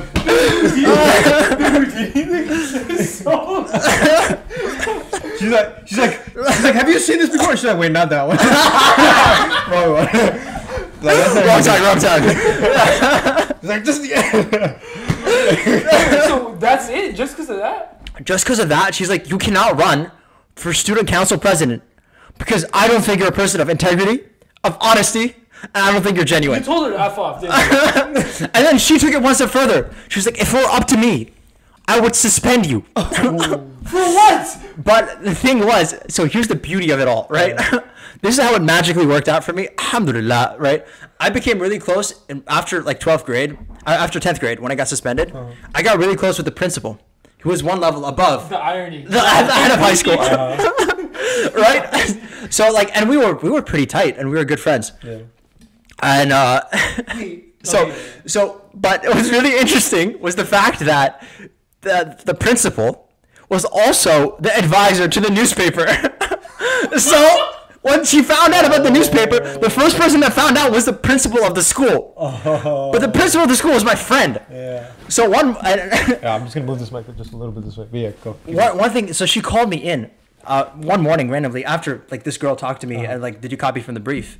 She called me in like a little bit after that, and this was like 8:30 in the morning. I was like, hey, what's going on? Maybe she wants to hang out, right? Who, the head of high school? Head of high school. She's like, Ammaar, did you do this thing? And then I was like, yeah, I did, right? Like, and then she's like, listen. Wait, Ammaar, do what thing? Did you copy and paste. and paste the brief to the newspaper? Yeah. I was like, yeah, I did, right? I was like, I don't want to lie. Especially because I also respected her, right?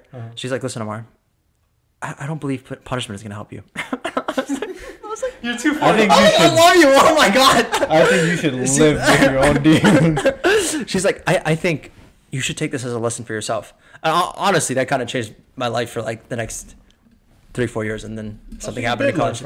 I did learn from it. Yeah, like So you didn't run? No, but she was like, she suppressed it. The head of high school found out 3 weeks later. Yeah. That one of her students had copied and pasted on the newspaper. So now this was a politics thing that I was getting involved too, because the principal should have told the head of high school, but she didn't. But at the end of the day, it's the principal's decision. At the end of it, the principal runs the newspaper. Yeah, why would she tell? Yeah. No, but not only that. If I was going to be suspended, that would have been the principal would need to agree to that. Yeah. Like she could override that decision. Yeah. So she made that decision without consulting the head of high school, and she was also like, I theorized that she was also upset about that. Wait, she made what decision? She made the decision just to let me go. I think he's missing the point. No, I get it. Okay, because the place is very political, right? Like everyone knows at this point. Basically, Ammar's good friends with the principal. Yes. Yeah. I got that part. Wait, so you didn't run at the end? I wasn't able to run because I think. Huh? No, they did electronic ballots, so there was multiple choice, and there was no other option. Stop yelling my goddamn ear! Dude, I'm yelling into this mic. I'm destroying this. No. You're not in my ear. What? So then. Electronic ballots. So they had electronic ballots, so they couldn't write an other option. That is the stupidest thing I've ever heard. So that's why I wasn't president my senior year of high school. That's the stupidest thing I've ever heard. Yeah. Dude, that would have been the stuff of legend if you got elected anyway. Yeah. Like, oh my god. Look, listen, bigger scheme of things, I think it all worked out. I'm in charge now. But yeah, that's like one of the craziest things I think that happened to me in high school. That is a pretty good story. Damn, crazy stuff. Yeah, that's pretty solid. Yeah. How long have you been going on for? A while. Yo, but that was pretty good. What else did we want to talk about? Okay, I wanted to say that like NHS is a stupid thing. Oh, it's straight. I'm just gonna rant about that real quick. You know what? Not a single guy. I lied. Not a single straight guy. I can't say that. Not a single. Not a single cis male, like cis white male. No. Go. Not a single non-teacher's pet guy got into NHS from our school, which is so stupid because the person who ran NHS. Yeah, but he was in NHS. Yeah, in my school, I was. No, I got kicked out of NHS, bro. Oh yeah. For that? Yeah, for the newspaper thing. I didn't get to run, and I got kicked out of NHS. But the thing that waited out, I guess, is that I didn't get suspended. So. Yeah. No, but the thing is, no non-teacher's pet guy got into NHS. In our high school, which is so stupid because we had like the smartest of the smartest. My friend literally had like 1,000 hours spent volunteering. Oh wait, you're talking about your high school? I thought you were talking about NUI. Yeah. So in my high school, I didn't go to NUI for high school. I had 1,000 hours spent at the Hindu temple for volunteering. Top of my class in terms of GPA. Did all the extracurriculars, academic, like varsity soccer, science Olympiad, math Olympiad, blah blah blah blah. All the teachers loved him, but that one coach did not like him because he was a lazy bastard. Oh man! But he was really smart, but super lazy. You know how some people say that? Yeah, they're not lazy. Yeah. They study on their free time. I've spent 48-hour hackathons with this dude, so I've seen him day in and day out at nighttime. He is genuinely lazy, but just a super genius when it comes to like doing stuff, right? So he didn't make it, but like It's funny because that's how I think about Zarir, honestly. That's literally how I imagine you in my head. Like, the super lazy guy that can just like in 5 hours hack together like a 40-hour like CS project. Yeah. No, dude, I'm not even close to that guy. Like that guy, mashallah. Like, well, he's not Muslim, but like still, he's You can still say mashallah. Yeah. He's working at Amazon. He worked at Nvidia part time while going to Berkeley with the triple major. How do you do that? But Damn. like, Okay, continue the story. He I didn't think you're make- yelling a bit, but yeah, continue. he didn't make NHS. Am I not supposed to yell? Are we not supposed to yell? No, you can yell. It's just getting on my fucking nerve.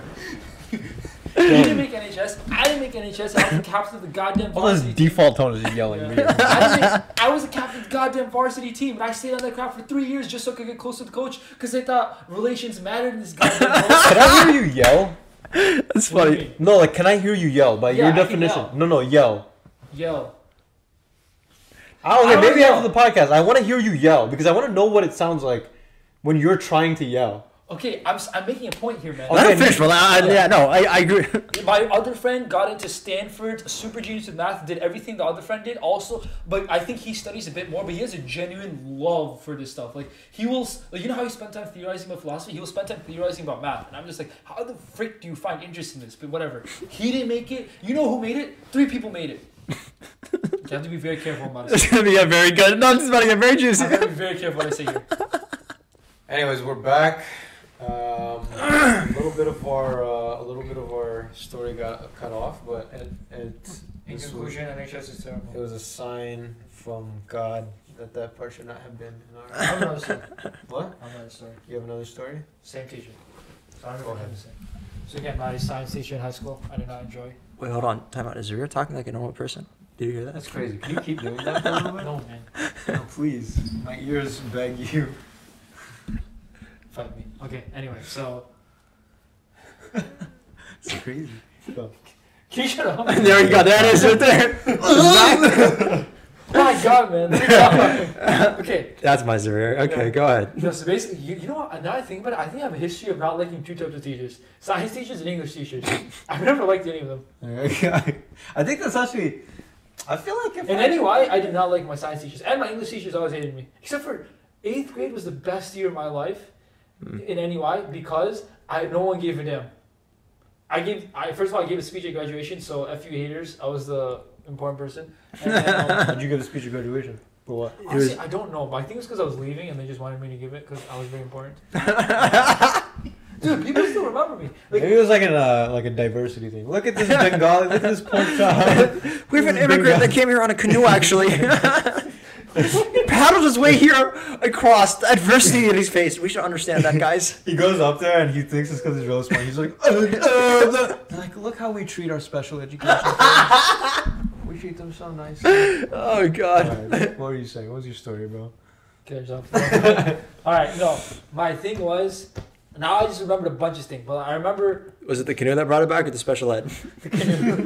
no. I remember in 8th grade, not in 8th grade, but like in 6th grade probably, my science teacher, oh my god, we did not get along. I didn't get along with a lot of science teachers, but I remember that one specifically, like we clearly did not like each other, and one time we were supposed to go outside to do a tug of war to show force and study Newton's law, and he told me that I wasn't going, I was supposed to just sit in the office. Wait, he told you? Yeah. And I just sat in the office for a full period while they were That's outside. pretty straightforward. That's pretty like. Yeah. And he was just like, That's pretty blunt. yeah, and I was like seething in rage because I had nothing to do, but I was like, God damn, I've never felt so powerless in my life. Like, you know, if you can misbehave in class, Yeah. like you can just like tick them off of it. But now I was just like, God damn it, what do I do now? And I was just sitting there awkwardly in the principal's office for like 45 minutes doing nothing, and they're just outside playing tug of war. Was there a thing that you did that like? Was it just in general you had a bad relationship and then he was like, "Oh, screw you"? I talked a lot. Or was there I didn't pay attention. something that you did right before that he was like? No, it was just Did you do like Screw. work? Did you keep up with the classes and stuff? Oh, obviously, yeah. That stuff is easy. Damn it, Zarir. It's fine. that stuff's dude. Let's be honest here. Did you ever struggle with NUI homework? I didn't do it, bro. Okay, fine. For like a good amount of the time, I just did not do my Okay, homework. fine. I did it, and like it's not something you generally struggle with, right? It's not that hard. It's not, yeah. It's really easy. I'm not even bragging. I, you know, when I say this. most of the time Yeah, when I yeah. did do it, I did it like right before class. Exactly. Yeah. Like, but yeah. So my point is like keeping with that was fine. It's just that I didn't pay attention in class. I did whatever the hell I wanted. I kind of talked a lot. I was really disruptive, and like we did not get along, and like just general stuff like that. And I remember like I remember a funny thing. Okay, you know, we had a class. I won't say which class, right? Because this is really easy to determine. But I had one teacher in one class. Straight up, there was a moment in time for like a week or two that every time that teacher entered the class, I was just told to get out, and I just left the class and stood outside. Wait, I'm dead serious. Wait, hold on. I think this exact thing happened to me. For 2 weeks, and I was just outside. Wait, no, hold on. This was middle school, right? Middle school? Oh, I had the same exact experience. I used to. Oh Wait, my hold on. God. So hold on. So then I would be outside, right? So I Hold would. on, were there any Bengali kids sitting inside? Yeah. There were? Yeah. Inside the room? Yeah. Oh, okay, then it's not a racist. I agree. What? Okay, no. So I was outside, right? And honestly, I don't give a damn. I'm just like, oh, F it. I didn't want to go to class anyway. But the problem was, I was friends with another person whose parent was a teacher.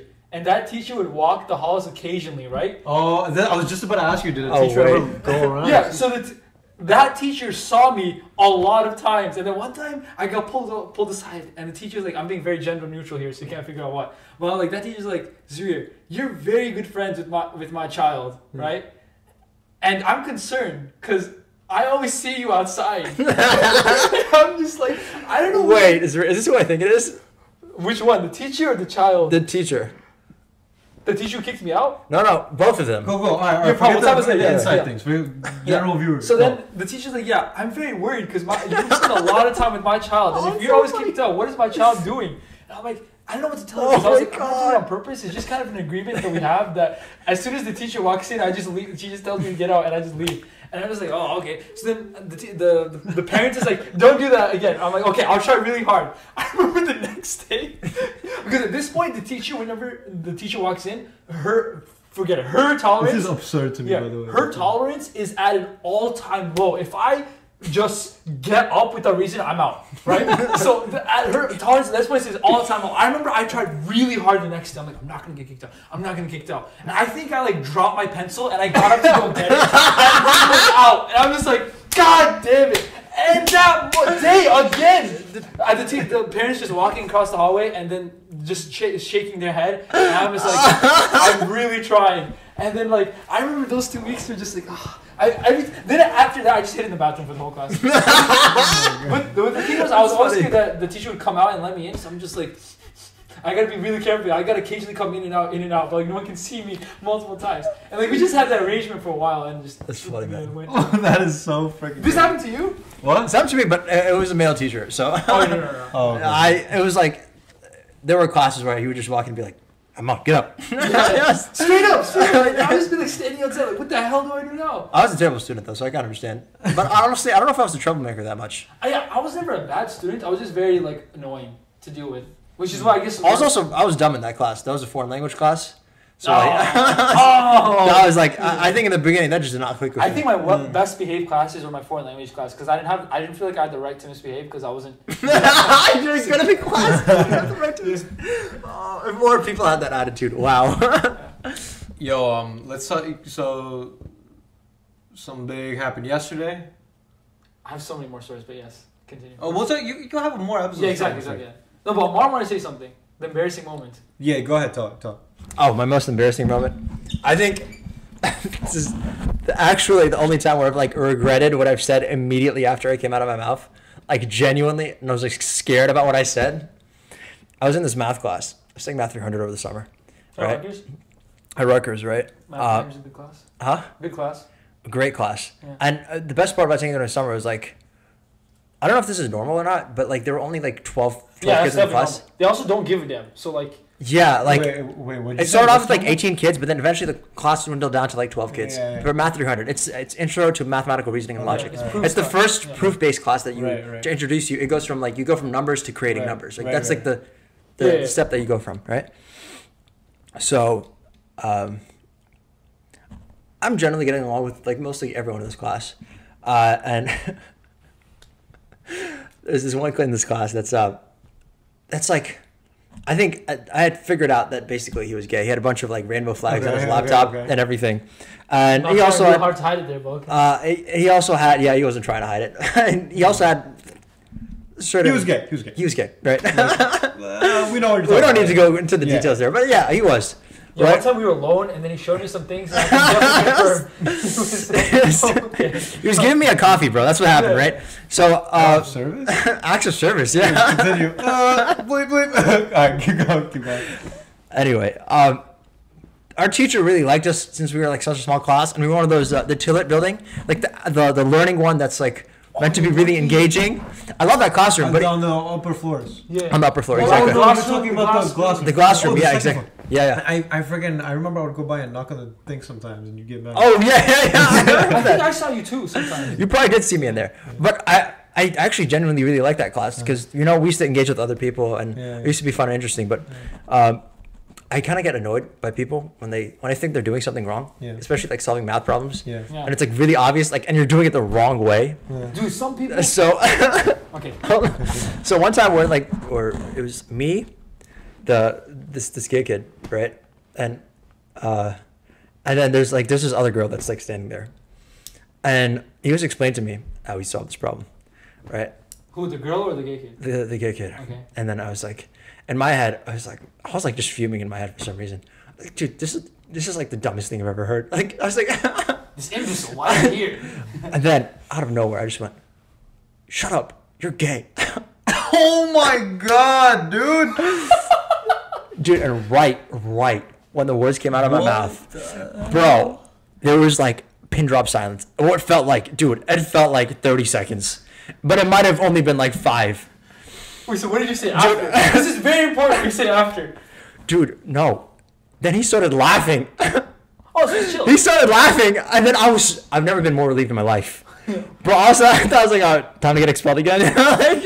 I was At Rutgers, you said? at Rutgers, yes. The whole class heard you or just those two? Just those two heard me. Oh, so you're chilling. Okay, it's not like you said the whole class. Oh, I thought, because you said pin No. drop silence, so I thought you meant. But no, but it was, I wouldn't be surprised if someone else heard me. But, yeah, but that You was just have my scary. conversation. Yeah. Yeah, that was the time I was kind of embarrassed for those 10 seconds right there. Oh my god. 10 seconds before he cracked the laugh? No, he thinks you're 10 seconds. Dude, It it felt felt, like 10 you know, it feels like 10 seconds, bro. Oh, That was- that's bad. That was, yeah. That's a bad one right there. That's a very bad one. You're employed. I was gonna say No, but something. after that, we kind of became friends, and we talked occasionally. And Yeah, we no, kept it's a each good other. thing that he was a good. He was chill, yeah. He was chill. Oh, Dude, thank that's what- God he was chill. Dude, that's what I'm saying. If I said that to like some other kids that associate that as their identity, like this is who I am, and I define myself in this way, I would have been gone. Yeah, Dude, and like you can do that with your like you can do that with people you know maybe or like if you've like No, but the thing is, understood I about did- them but you didn't know. I didn't know. You didn't know. So that's what I was gonna say. At least they're chill, but some people aren't chill. Like there was like an incident in my high school where someone like it was a very heartfelt post. Like it was the end of our soccer careers. He was like on the team, right? And then this is it. Like this, our senior year, we're done. And like just like you were really heartfelt because like he played soccer a lot and like you knew it. That's what he was defined for. His I can't say his nickname because I'll give away. But like yeah, he was really defined. And then like on the Instagram post, he said something like, "This might sound a little gay or something, but." Oh, Yeah, but like again, like Okay, it's yeah. on social media, whatever, blah blah blah. It's fine, and he obviously meant no ill intent. yeah. Like Yeah. if It wasn't if malicious. someone That wasn't said even the that- goddamn point of the post. The point of the post was to say, "I'm really sad. This is over for 4 years. I had some great memories. Here's some pictures of me like sliding into Yeah, people." I had that reaction because I knew people. Yeah, People and then will have somehow, that reaction. like, it was a big deal because of people in our school, and then he was brought down to the office and lectured and blah blah blah, and he was forced to change his post. Well, I mean, at least that's. That's like, yeah. Yeah, but if you're getting offended by that, bro, like, come on, we're all Muslims Well, here. We've all yeah. been the butt of some terrorist jokes, but like, we're not gonna go say like, go jump off. A building or Yeah, I something. know, but I But, mean, you can't control it. Like if people. Yeah, are to a just certain gonna be extent, you people. gotta understand humor is. I think humor can be dangerous, but it's like it's such a fine line. Yeah. And Also- it's such a gray area. Also, there's a difference between, like for example, you gotta understand your audience, and with a certain audience, you can make certain jokes, and when your audience is everybody around you, that's different. Also, you gotta understand the setting. If you're on a stand-up stage, you can make a bunch of like jokes like that or whatever. Making a pacing. Oh, you know how to do stand-up comedy. My name's Ocean. No, I've done no. stand-up comedy 2 times. You know. I'm talking about. Yeah. Oh, I'm messing. it's enough. It's enough to me. 2 more times But- for you. No, but I'm saying that I'm not saying I did those jokes. I'm saying when you watch stand up, like Yeah. they get away with a lot. Like Louis C.K.'s bit, you guys know which one I'm talking about. No. I think so. I don't watch Okay, that. well he went and said the N word with a hard R, but it was part of the bit. Like it was like, and he said it a lot of times, and it was acceptable. But if you're It's like making a Tarantino post, movies, yeah. if you're making a post and you're a high school student, and on Instagram. I guess understanding your environment's important. Yeah. Yeah. But I think on the flip side, it's like, I've talked to this with actually this specific individual that from the story. Like, I don't think, like, if you are gay, I don't think that should be like what defines you. Yeah. Yeah. Like, that isn't like your lifestyle. That doesn't embody everything. Does that really embody everything of who you are? You reduce everything to that. Like, when I say I'm a Muslim, I do that because, like, and I can identify as that because that literally defines every aspect of my life. Yes. Right? Every aspect of my life is defined in that way. Right? At least I try to, right? That's the ideal that I aspire to, right? Yeah. Even if it isn't what it actually is. That's what I aspire to. So, but like when you're, for example, another example is like, even if like you're liberal or democratic, right? You identify as that. You define yourself in that way in your mind. Yeah. And that's when it gets like really dangerous. Well, I guess dangerous. No, but my only issue is like I understand. Wait, that people, continue. my only issue was, wrap up. my only issue was I understand that people obviously don't want it to be said in an ill way. But the Yeah. thing was, this was like, our school only had 160 students, 40 per class, and we all knew each other, right? So Yeah. I would get it. This is like a public post, and people are like, this is like all over social media and stuff. But like, this was literally a personal thing for everyone that knew each other. So like, there was no malintent. Yeah, but it's, all right, like, malintent for there. example, all right, we have like the brothers group chat from MSA. Yeah. All right, you can make the same case. Oh, this is like we're all brothers and Yeah, like, MSA. no one's- Everybody knows yeah. each other, but still, that's a different audience than like your group chat of 10 people. Yeah, It's different. yes, yeah. It just is different. Like we can sit here and we can be like, oh, these people shouldn't have done this and that. And yeah, maybe you're making a point by saying they shouldn't have reacted the way they did. But I think what's also important is that each person understands their audience when they're making a certain point. Yeah. There is a line to be drawn. There is like a line where, like, I think it's both people are sides to be argued there. Yeah, exactly. But yeah, But anyways, time to wrap up, right? let's move on. Let's wrap up. Is there anything else we wanted to talk about? I guess like AOC is on Twitch. That was revolutionary. I just want to make a quick spiel about that for people who that's don't big. know. What? Yeah. I said You wanna that's talk about big. Yeah, I said that's big. Yeah. So basically, what happened was there's a huge spread on social media, right, to go vote, for telling people to vote. I thought you said there's a huge sped on social media. Yeah, I was gonna say Spread. Like you? special education. We should make that joke. We should make that joke. No, but I like, don't want to okay, leave it out though. So. there's a whole. But I will say, we should make that joke. Go. Okay, there's a huge like social media movement for people to go vote, right? So in efforts of that, AOC, how do you say her full name? Alexandria Ocasio-Cortez. Yeah. Something. Said it perfectly. Go ahead. Yeah. So like AOC was just like, yo, the popular game now is Among Us, right? Which honestly I've still never played, and I don't like Mafia. So Do you think she was pandering? No. So so what happened? I'm She confused. plays League. What? You know she plays League. Yeah, she plays League, but when she talks about it, do you think she's pandering? Talks about what? Gaming or voting? What? Wait, so she played this game Among Us. Okay, so basically, You how tried it. No, I'm talking. I mean, pandering as in like. Do you think she does? Do you think she played Among Us as a political move? In part, yeah, definitely, I think yeah. so. Yeah, that was very obvious. Yeah. You know, but like, if anyone were to do it, it would be her because she's also already games. Like, so it's not two out of her. Like, if Joe Biden came on to play Among Us, I'd be like, all right, that's sus. What the hell is that? But the Hillary couldn't try to do things like that. Yeah. So basically, the thing is, she hit up Twitter, asked the top streamers, "Yo, let's get something together," and she played and her stream total, I think, was like over like 430,000 or something, which is the third most Twitch highest thing. The number one is when Ninja and Drake did it together, which is like obviously the top. Yeah. And number two is Shroud. I don't know if you guys know him, because the guy who was on Microsoft's platform. Once that shut down, he came back to Twitch, and that was a huge thing because he was like, before that, he was like the number one guy on Twitch. He's like the aimbot guy, basically. He's like the what? He's like, when it comes to FPS games, he's like just crazy game. Yeah. I know. So she's not in Shroud. I don't know. I don't know. Anyway, so she's third, and she just came on this platform to prove exactly out. first stream of all time, and then she did also Ilhan Omar thing, and and they played, and it was a really good movement. But I just like to say, like, it's crazy to see that politicians and Twitch streamers are like close. You know what I mean? Like worlds colliding. AOC only got as far as she did in politics because she's an attractive human being. On that note, let's end it. All right, guys. See you later. See you later. It's the Real quick, final episode of Redbuddies podcast. What's the problem with me saying that? Why are you acting like that's the problem that I said that? Dude, you actually think that? Yes. I think to some degree, a lot of the people that you see at the top of certain things is like there's an effect for it. It's called halo effect. Is it the halo effect? Yeah, when someone looks, dude, it's literally. Come on, man. There's also a Hardy Weinberger effect. It's basically like I think it's similar to what you're describing, but whenever someone fits a particular image that you have in your head, that's associated with like for example, when you think of an apple, you picture an apple in your head, right? When you picture a politician, what do you picture, right? Like for example, if it might be like a 6-foot guy, broad shoulders, right? Something of those characteristics.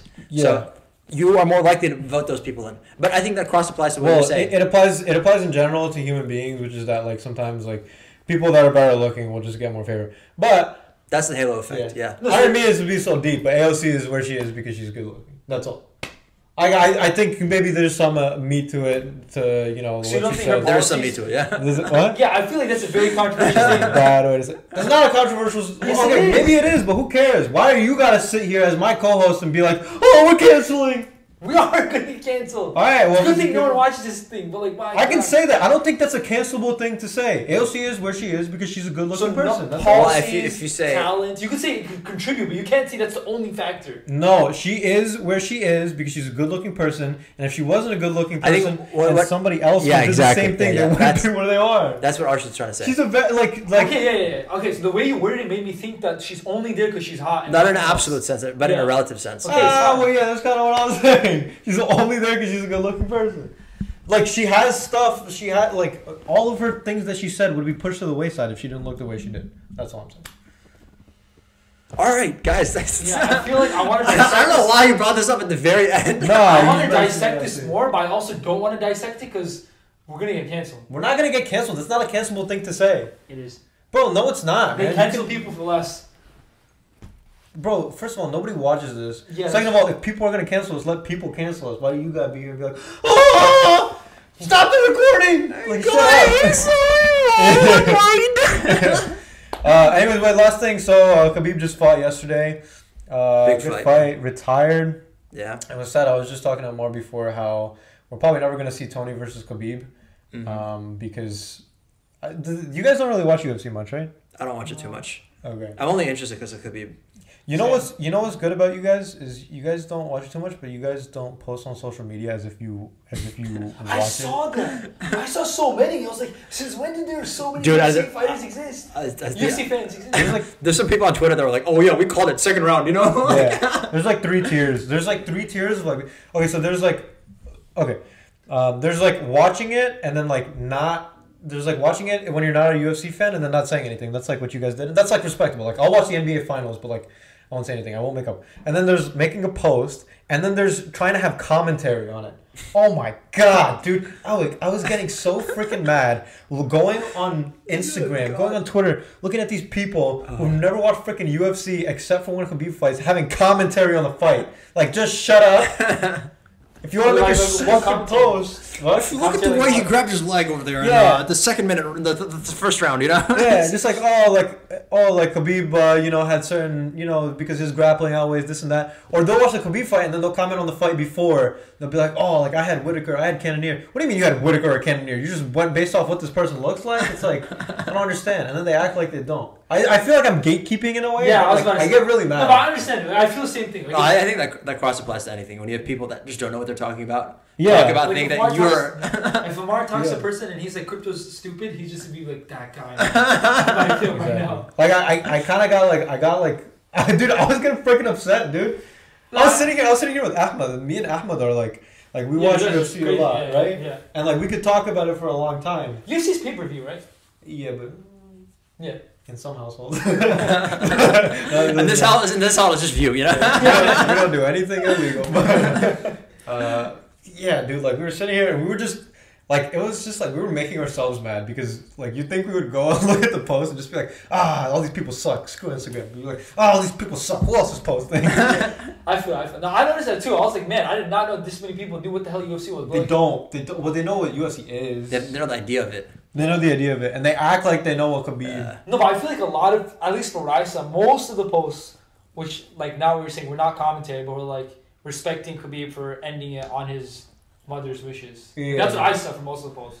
So I was just like surprised by that. Like, man, I didn't know something. Yeah, but even then, it's like, why do they gotta post it?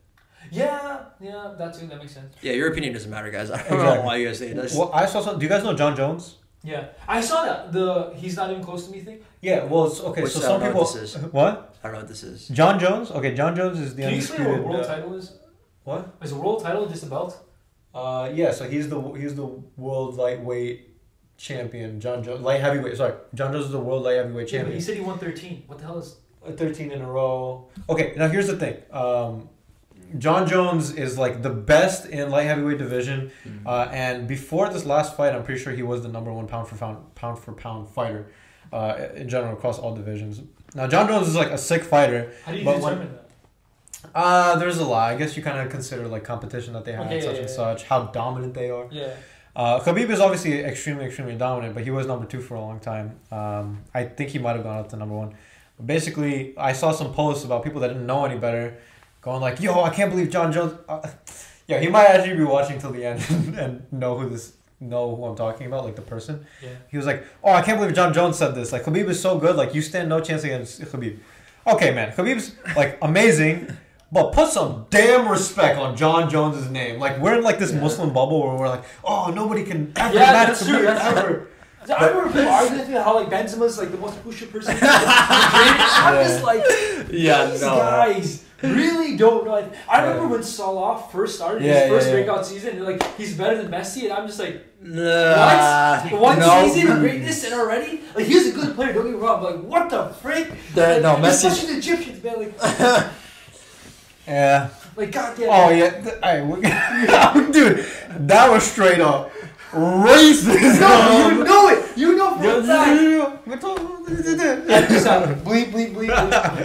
Yeah, we're gonna have to bleep that out. We'll talk about this after. But anyway, this happens a lot. This is true. Yeah. No, but what was the thing? Yeah. What is the 13? Like, so you won the belt 13 times in a row, or what's the thing? No, okay. So I guess the whole case that John Jones was making was, or the case that what they were talking about is how many wins in a row you have. I think that's 29-0. Yeah, but he has 13 wins in a row in the UFC. He's 29-0 in his MMA career, not in the UFC. Oh, he's only fought 13 times in the UFC? In the UFC. Okay. Which is a big deal. He's fought like the biggest names in his division, so it's not like that's any small feat. And John Jones fought how many in the UFC? Crap, I don't know what his name is. Is he undefeated? Well, he's technically defeated. Because of the drug thing. No. He's undefeated, but technically this one time he got disqualified because he was beating the crap out of someone and he did a 12-6 elbow. Yeah. Which is illegal. And he happened to do that while he was beating the crap out of him. When you elbow, you can go in like that, or you can you can go in like that, but you can't go straight up and down because I guess for serious injury. Yeah. Right? But he did that and then he got disqualified, so it counted as a loss. But everyone knows John Jones is undefeated, essentially. So what's his record? 22-1-0. 22-0-1. What, so isn't 29-0 better? Yeah, but there's fights within, I'm guessing. Fights within the UFC. And then also, if you look at John Jones' performances, he's like extremely dominant. But would we have ever seen John Jones versus Khabib? Like, would that have ever happened? They're like 40-50 pounds. That's probably never happened then. Yeah, probably not. But GSP, George St. Pierre, for us, Zahabi's disciple, who was his like prized disciple, wanted, or there was discussion about him versus Khabib, and I don't think that's gonna. They're both retired, so they would at this point they would both have to come out of retirement for that. I don't think it's gonna happen, but we'll see. Any final remarks? Good episode. This was a really fun episode. I think we talked about a lot here. We did talk about a lot. We had a breadth of issues that we. The first part is just like it mushes your brain, so you dull it down for the lighter. So you want to watch the podcast, watch it in order. This was really fun. I actually really enjoyed myself. I really enjoyed having you on. Thank you. I feel like I've said this a lot of times, but it's just truth. Like every time we do the next episode, it just always ends up becoming our favorite one because it's the most recent one, and like we always do better every time. I think as hosts. This is not to take away from this episode. So next time we're gonna have someone on. That's gonna be your favorite episode. Yeah, so but we won't. We'll tell him it was a favorite. We won't tell you. Nah, but that's not to take away from objectively. This was really fun. This was a great episode. I had a good time. Yeah. Yeah, like this was really fun. And again, so this thing I do say, like I feel like I say this a lot, but I'm gonna say it to you as well. Sometimes we'll have people on like you know, Daniel Khan or, you know, such and such person because they're an expert in certain thing or whatever. And not to take away from your expertise on certain issues, but you're someone who, you know, we have on just because you're one of the boys, and that's just, you know, that has a lot of value. You know what I mean? Not to say that you don't have valuable things to say, but, you know, this was, that's like, those are usually the funnest ones for us. Yeah. You know, just, you know, people that we're good friends with coming on. And I hope this isn't the last time you're on the podcast. I don't know if that I hope this is our last episode. Hope we don't get canceled after this. And finally, AOC is only where she is because she's attractive. And okay, all right, guys. But this was. You guys have a throw that you do to finish it? How do you finish it? What? How do you say finish that's the episode? You just say I've that. never seen an end of the episode. By the way, what do you do at the end? You just say that's it. What? All right, boys. Wait. What? Start recording again, and then we'll do like an actual like, because you just ended on that. That's it. What are you doing? Okay. Well, anyways, thanks for watching. We'll see you This has guys. been Redbuddies podcast. If you want to find me, you can communicate with me via email. Oh yeah. It's my first name, last name, 98@gmail.com. But he's gonna make a return to Instagram just to post this one thing. No. If you want to reach him, you have to use the Yahoo mail. He never updated to Gmail. Honestly, I prefer smoke signals, but that's okay. And also, if you're still on social media, Ammaar is coming after you, and he's gonna burn down your phones and all that. And then, what are you, a Luddite? A Luddite. Luddite. All right, well, Peace out, subscribe. We'll boys. see you guys next time. Peace out, boys and girls. I mean, that's it.